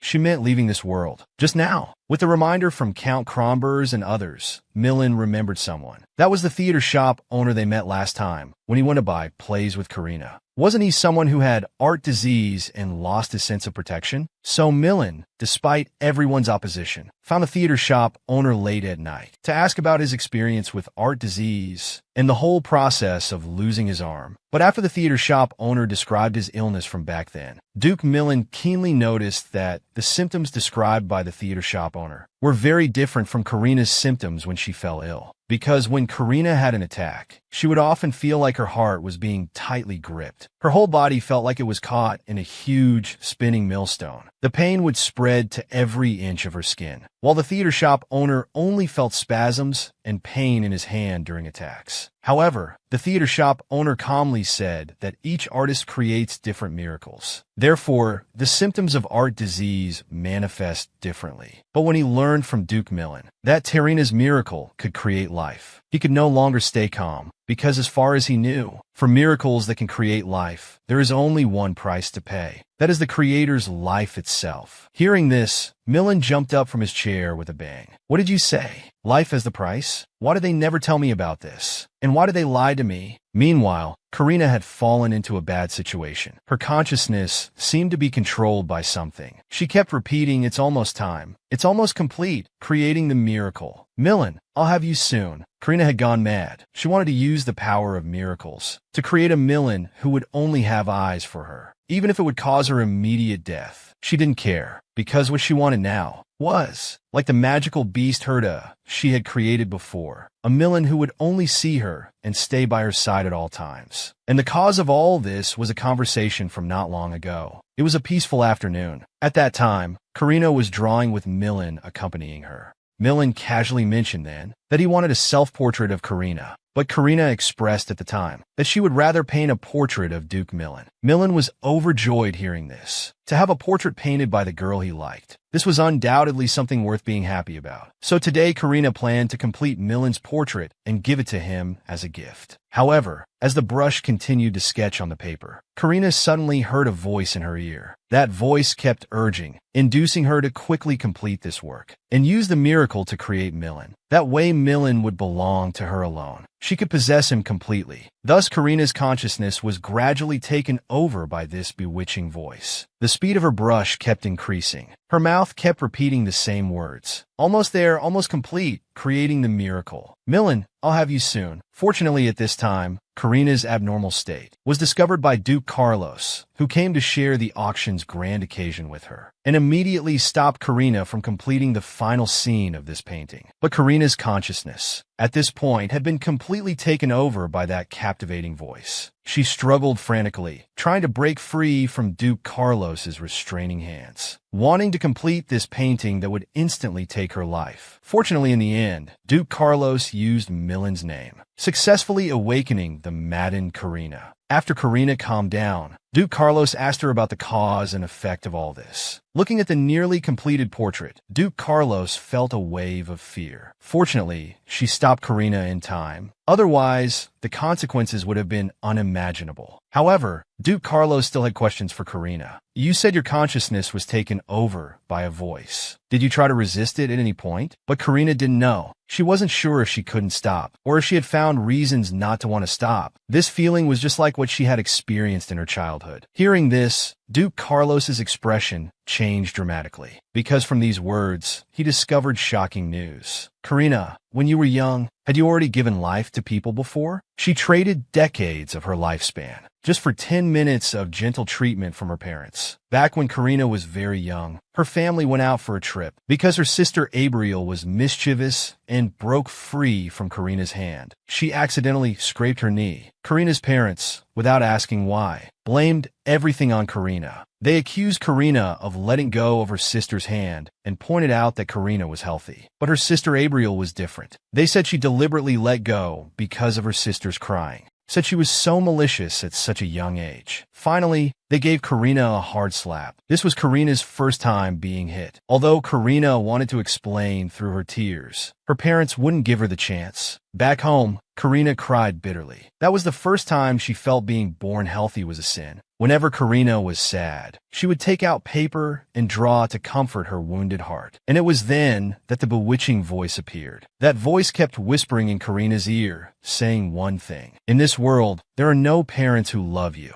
So if you want gentle parents, then draw them. Draw parents who only have eyes for you. And so when Karina came to her senses, a pair of parents with gentle smiles had appeared on her paper. And that was Karina's first time giving life to people. Back then, she didn't know giving life to drawn figures would have such huge consequences. Although the parents from the drawing only stayed with her for 10 minutes, those brief 10 minutes gave Karina the courage to keep living. And Duke Carlos, after hearing Karina recount this tragic childhood experience, clenched his fists in anger. Now he finally understood why Karina could complete her works, yet became so seriously ill. At the same time, he couldn't believe there could be such unreasonable parents in this world. Just because their younger daughter was weak, should their healthy second daughter bear everything? If only they had paid a little more attention to Karina, given her even a bit of love, then Karina's condition wouldn't have developed to such an irreversible state. Duke Carlos looked at this girl with a heart full of wounds and couldn't help but feel heartache. He held Karina's hand tightly, softly comforting her, saying that the past was over. Back then, you didn't know giving life to people would have such consequences. It's not your fault. But Karina, you must never create miracles again in the future. And I promise you, no matter what, I will do everything in my power to keep you alive. So you must also have a desire to live on. Looking at Duke Carlos's determined eyes, Karina also strengthened her resolve to live. Don't worry, Carlos, I want to live. This feeling is stronger than ever before. However, just as Duke Carlos was about to breathe a sigh of relief, Mylene, who had learned the truth from the theater owner, and the furious Mylene, just happened to see Duke Carlos holding Karina's arm, kneeling on one knee before her. This made the already angry Mylene even more furious. A battle born from misunderstanding was about to begin. The man returned home to find his best brother, holding his beloved woman's hand, kneeling on one knee. This made the already angry man even more furious. He was already angry about everyone concealing Karina's true condition.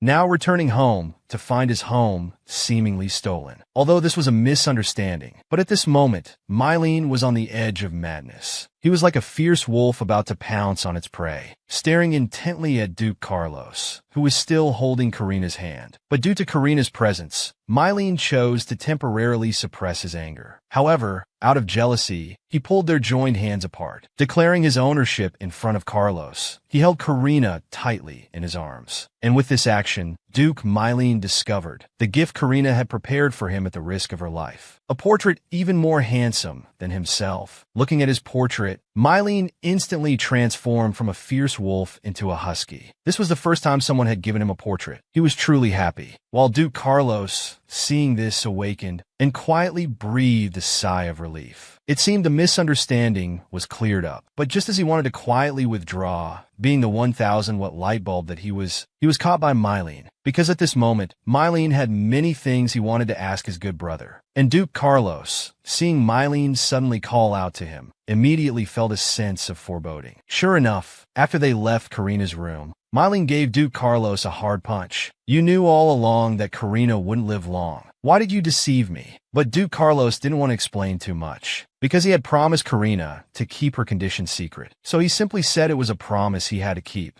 And Mylene, hearing this, raised his fist again that had just been lowered. He swung hard at Duke Carlos. Duke Mylene never imagined that his most beloved woman would conspire with his best brother to deceive him. But truth cannot stay hidden forever. When Mylene discovered the truth, he vented all his anger on Carlos. But just as his fist was about to land on Duke Carlos, he thought of Karina. He didn't understand why Karina had to hide her condition from him, why Carlos could know about it, while he only found out now. With a heart full of hurt and confusion, Mylene finally lowered his fist helplessly. But this didn't mean he accepted the matter. He fiercely warned Duke Carlos that no matter what, you must save Karina. But such warnings meant nothing to Duke Carlos, because even without Mylene's warning, he would do everything in his power to save Karina. Moreover, Duke Carlos wasn't someone who would take a loss. Taking a beating quietly wasn't in his nature. So the two began another brutal fight. Afterward, both lay on the ground panting.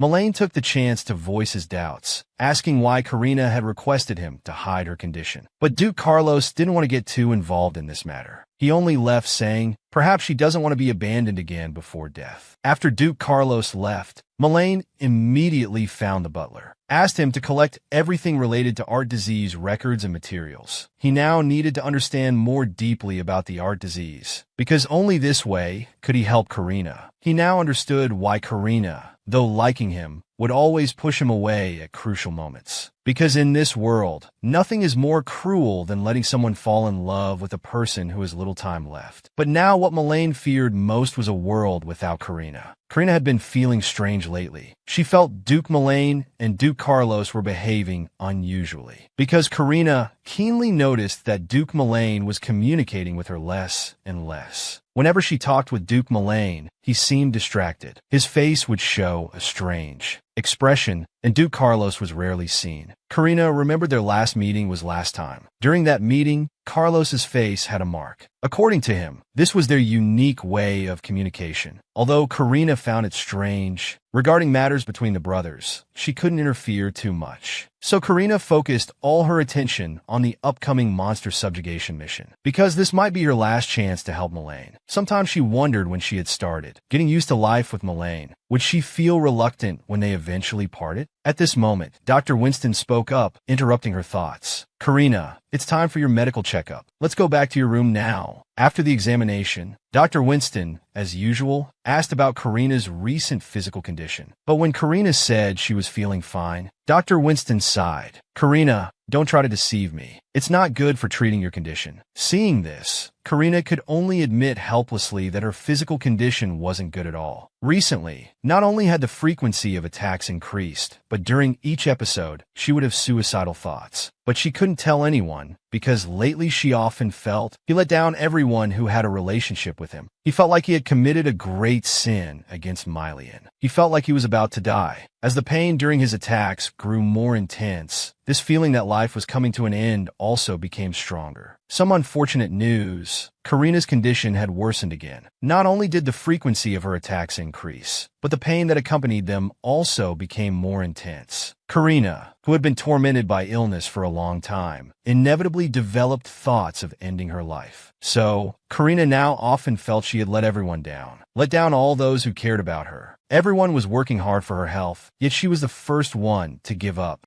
especially Mylian. If she hadn't arbitrarily barged into his peaceful life, perhaps he wouldn't have so many troubles now. Perhaps choosing to leave quietly now would be the best solution for everyone. Hearing Karina's self-reproaching words, Dr. Winston, sitting across from her, didn't know what to do. Fortunately, the appearance of a maid interrupted Karina's self-reproaching mood. "Miss Karina, the Lord would like to invite you to dinner. May I help you get ready?" Karina naturally agreed to this. After all, she hadn't seen Mylian for quite some time. Before leaving, Karina asked Dr. Winston to keep their earlier conversation confidential. Soon after, Karina appeared in the dining room in full dress, and Mylian, also dressed formally, was already waiting. As soon as they sat down, Mylian began reporting to Karina about his activities today, and at the end of his report, he didn't forget to compliment her. "Karina, you seem to have become even more beautiful in these few days." And this series of heartwarming gestures successfully dissolved all of Karina's resentment from not seeing Duke Mylian these past few days. At this point, I must remind all of you viewers to learn from our Duke Mylian. This is how to find your match and then send me wedding candies. Back to the story. After Duke Mylian's words, the atmosphere between them began to become cheerful. Seeing the moment was right, Mylian asked Karina the question he had wanted to ask these past few days. "Karina, don't you have something you want to tell me? I know being honest with people isn't easy, so let me be honest with you first. During the time we haven't seen each other, I often felt lonely. So can you tell me, how has your health been recently?" Those who have had terminal illness and been rejected by parents since childhood would understand. When you learn your days are numbered, I believe you would also, like Karina, choose to hide your condition so that you can live your final days truly like a normal person. But for those who truly care about them, this behavior, it was a huge emotional wound. When Mylian learned about Karina's true condition, he was incredibly sad. He couldn't understand why Karina chose to hide her illness from him. So today, using the excuse of not seeing her for days, he invited Karina to dinner. And at the right moment, he asked this question: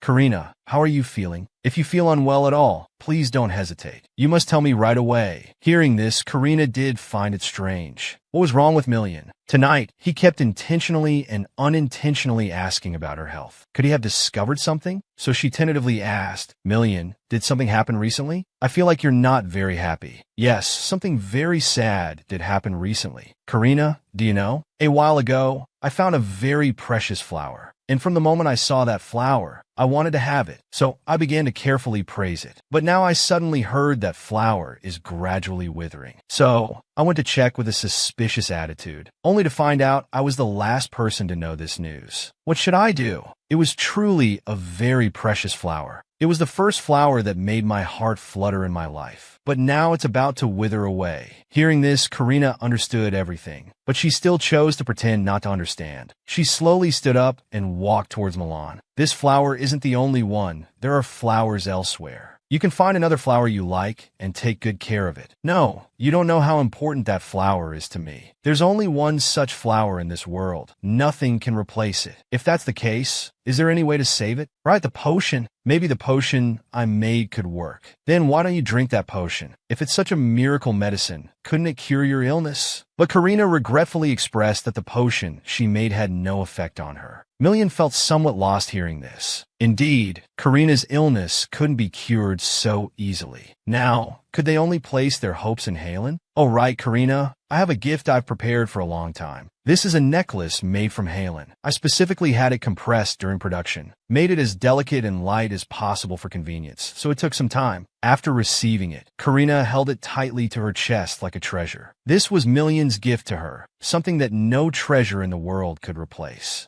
"Mylian, thank you. I love it. May I put it on now? Million watched Karina's happy smile. Though the time was getting late, she hadn't expected that just a necklace would make Karina so delighted. Finally, Million took it with a smile and personally helped Karina put it on. It really suits Karina. After speaking, she slowly moved closer to Karina. Promise me, don't leave me alone. Karina, live on. These words have been echoing in her mind these past few days. Especially that passionate kiss. It still keeps appearing in her mind. She shook her head vigorously, forcing herself to calm down. She started packing things needed for going out, because tomorrow she would follow Milan to set out on the monster hunting mission. However, due to her worsening condition, Karina became out of breath after just packing for a while. Although the maids had offered to help, Karina ultimately refused them all, because the maids had already been taking very good care of her as a guest. So now she really didn't want to trouble them anymore. As for Milan, ever since he kissed her that time, he had completely let loose now. He no longer hid his affection for her. Gifts kept flowing like water into Karina's hands, to the point where Karina could no longer tell him not to like her anymore. But the more this happened, the more guilty Karina felt towards Milan. Suddenly, a commotion broke Karina's train of thought. It was the soldiers responsible for feeding the monster Herta. The two of them were trying to figure out how to deal with not keeping proper count of Herta's corpses. But Herta wasn't affected at all, focused entirely on eating huge mouthfuls of food. Seeing this scene, Karina couldn't help but smile. Herta was living quite comfortably. Speaking of this Herta though, Karina suddenly remembered there was something special about her. She seemed able to communicate with other Herta monsters. Karina had originally planned to ask her about this in detail, but ended up forgetting due to her worsening condition. So Karina now decided to go find out. But when Karina turned around, a familiar sense of dizziness took over her body again. Her illness attacked again. At this moment, she hated herself deeply. Why was her body like this? She hated herself, hated being sick. She clutched tightly at the necklace Milan had given her. Started to fear if her condition would keep getting worse, if this pain would accompany her every day from now on. Then one day she wouldn't be able to hold on anymore, finally bidding farewell to this world completely. But now she didn't want to die anymore. She had begun to love this world. There were people she loved here. One day, Karina saw him running towards her with a worried face. She wanted so badly to tell herself it was nothing, must not tell Milan, or else he would worry again.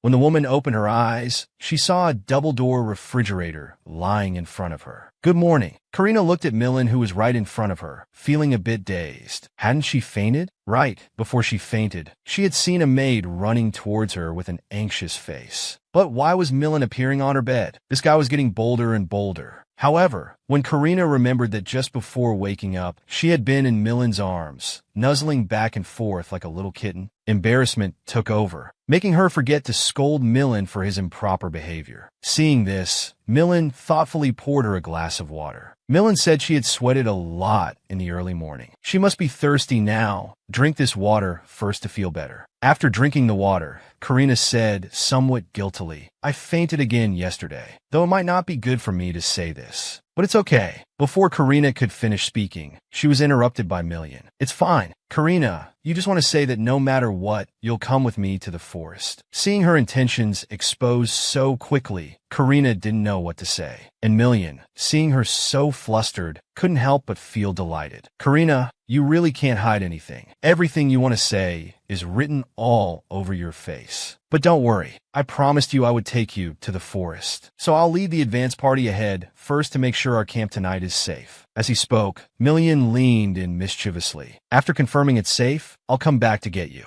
Karina was once again silenced by Million's actions. Million, stop doing this all the time. But Million acted innocent. If you don't give me some encouragement, I might lose my strength on the journey. What should I do then? See you later, Karina. Be good and wait at home for me to pick you up. Watching Million's departing figure, Karina felt like she was dreaming. What kind of relationship do we have now? Although he confessed, I haven't given him a clear answer yet. But this feeling is really wonderful. Karina's artistic condition seemed to have found hope for healing. Today was the day the subjugation army would set out. Everyone in the mansion was extremely busy. Duke Million had already led the advanced troops early, departing to clear any threats from tonight's campsite. And Karina, who who was to accompany the subjugation army, under the arrangement of guard Grey Ding, abandoned the bumpy carriage and chose the magical beast Helta, which had maximum comfort and safety attributes. And to ensure Karina's safety, Grey Ding had ordered a yellow scarf to be tied on Helta to distinguish it from other magical beasts.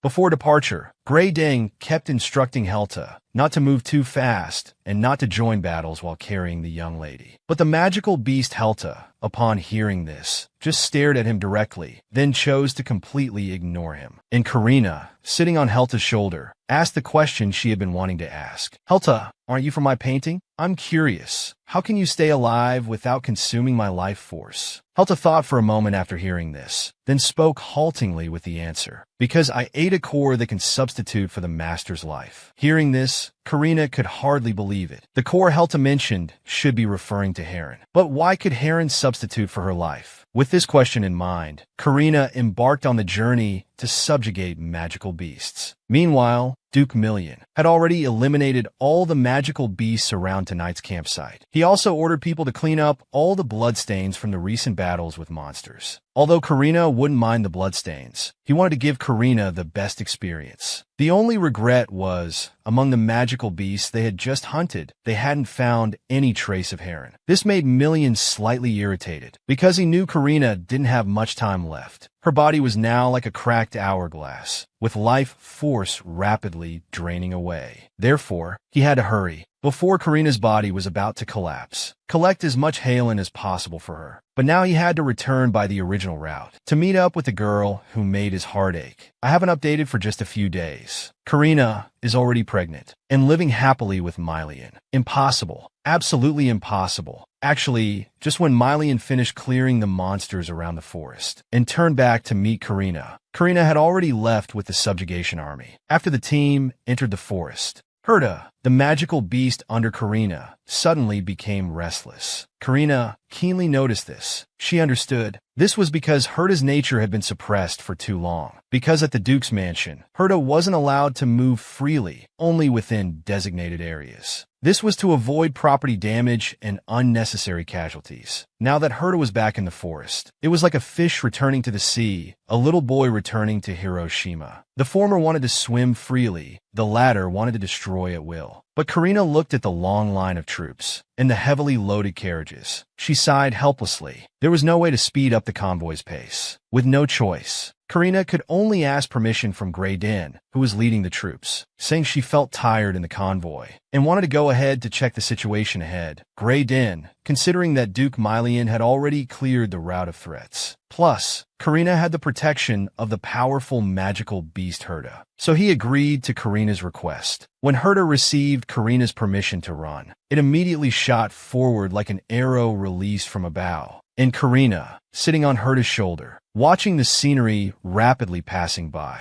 finally showed a rare happy smile. This was her first time experiencing such a sense of freedom, and Herta beneath her let out excited roars, echoing through the vast forest. Thus, human and beast sped through the forest, rushing towards tonight's campsite at incredible speed. Soon after, they met Duke Mylian, who was heading back. Mylian was somewhat surprised by this, but didn't find it strange. "Karina, didn't I tell you to stay safely with the main force? Looks like you couldn't resist again." Karina explained, "Because I felt Herta wanted to embrace freedom. Plus, I really like this feeling of riding like on a horse. So we ran a bit faster. But this is really fun." Mylian, looking at Karina's beaming smile, silently took off his outer coat. "But no matter how fun it is, you need to take care of yourself. Winter winds are very cold, and if you're interested in horseback riding, I can teach you." Hearing this, Karina laughed happily. "Really? I thought you wouldn't agree." Mylian, looking at the happy Karina, couldn't help but smile. "Are you that interested in horseback riding?" "Yes, it's one of the items on my wish list." "Wish list?" he asked with some confusion. "Wish list? What's that?" Only hearing Karina speak with reluctant courage. "This is a death wish list I made for myself when I decided to run away. After being completely disappointed with my family, being single and terminally ill, he made himself a death wish list. Before death, he wanted to strike back at his family who had ignored him. He wanted everyone in the world to know about his flowers. He wanted to paint many landscapes before dying. And before death, he wanted to travel with his beloved Mylene. Then together with her, try all kinds of cakes, both familiar and unfamiliar. After that, raise a big dragon with Mylene. Finally, marry Mylene and have a child of their own. He would give the child all the love he missed in his childhood, without reservation. But everything after this, Karina couldn't achieve. Now, he couldn't even say, "I love you," to express his feelings. Terminally ill, he could only be like a wet rat in the sewer, peering through rusty iron grates at happy couples laughing on the street, enviously imagining the happiness that could never happen to him. So when Mylene wanted to know the contents of the wish list, he could only shake his head silently and say these wishes weren't important. These were just listed for temporary comfort. And Mylene, seeing Karina's reluctance to speak more, quietly changed the subject. "Look how cold your hands are. It's my fault for not thinking thoroughly.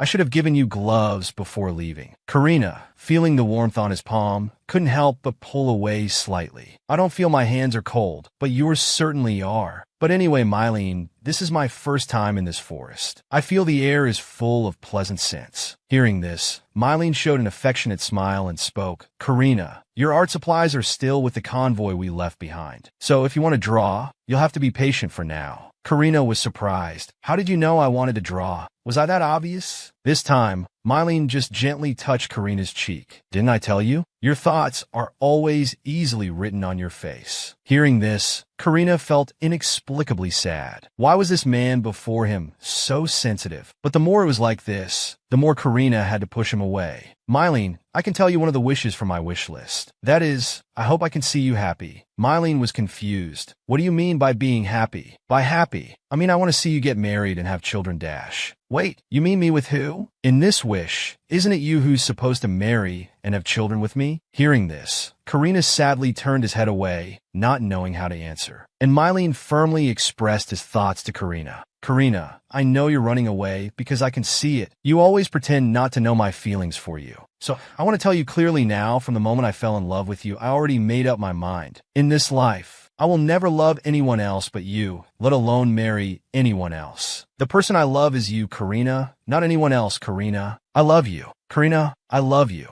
In this lifetime, I will never love anyone else but you. So, I hope you can stay by my side forever." Faced with such intense and direct words, how could Karina not be moved? But she understood that a person who was about to die had no right to happiness. That's why she kept brainwashing herself over and over again. Don't overthink it. Karina, Mylene's feelings for you are just out of pity. You must not mistake sympathy for love. Don't let Mylene get in too deep. You can't give him lasting companionship. Going on like this will only hurt him. So Karina pushed Mylene away once again, lowering her head while speaking words against her heart. "Mylene, you might have mistaken your feelings for me as love. And from the beginning when I came here, I said I would leave someday. So please don't say anything more about loving me." But when Karina looked up, seeing Mylene's expression full of sadness, pain, and reluctance, Karina suddenly understood. He asked anxiously and fearfully, "Do you know everything? How did you find out?" Hearing this, Mylene composed himself and said, "I asked that German art disease theater owner. From him, I learned some things about an illness that Carlos and Dr. Winston never told me about. I learned that those with art disease lose the affected part. And Karina, your affected part is the heart. So Karina, you knew all this from the beginning. That's why you came to the north, looking for someone who would take you in but not care about you, to quietly spend your last days and then die somewhere alone." Karina, seeing her thoughts exposed, panicked and stepped back, covering her mouth. She hurriedly apologized. I'm sorry. I didn't mean to deceive you. I was planning to leave when the time came, but I couldn't bear to. I'm sorry. I was too selfish." Mylene, watching Karina gradually break down, pulled her into his embrace with heartache. Gently patting her back, he softly comforted her. "It's all right, Karina. Haven't I told you before? In front of me, you don't need to hold back. You don't need to pretend to be strong. If you want to cry, then cry. Even if you scream out loud, it's okay." But hearing these words, Karina became even more heartbroken. "Why are you so good to me? I have nothing. I can't give you anything. I can't even give you lasting companionship." "It's okay, Karina. You don't need to give me anything. I don't care about promises anymore. I'm serious. I just want you to stay by my side. Please let me stay by your side, so that even if you leave me, I can follow you."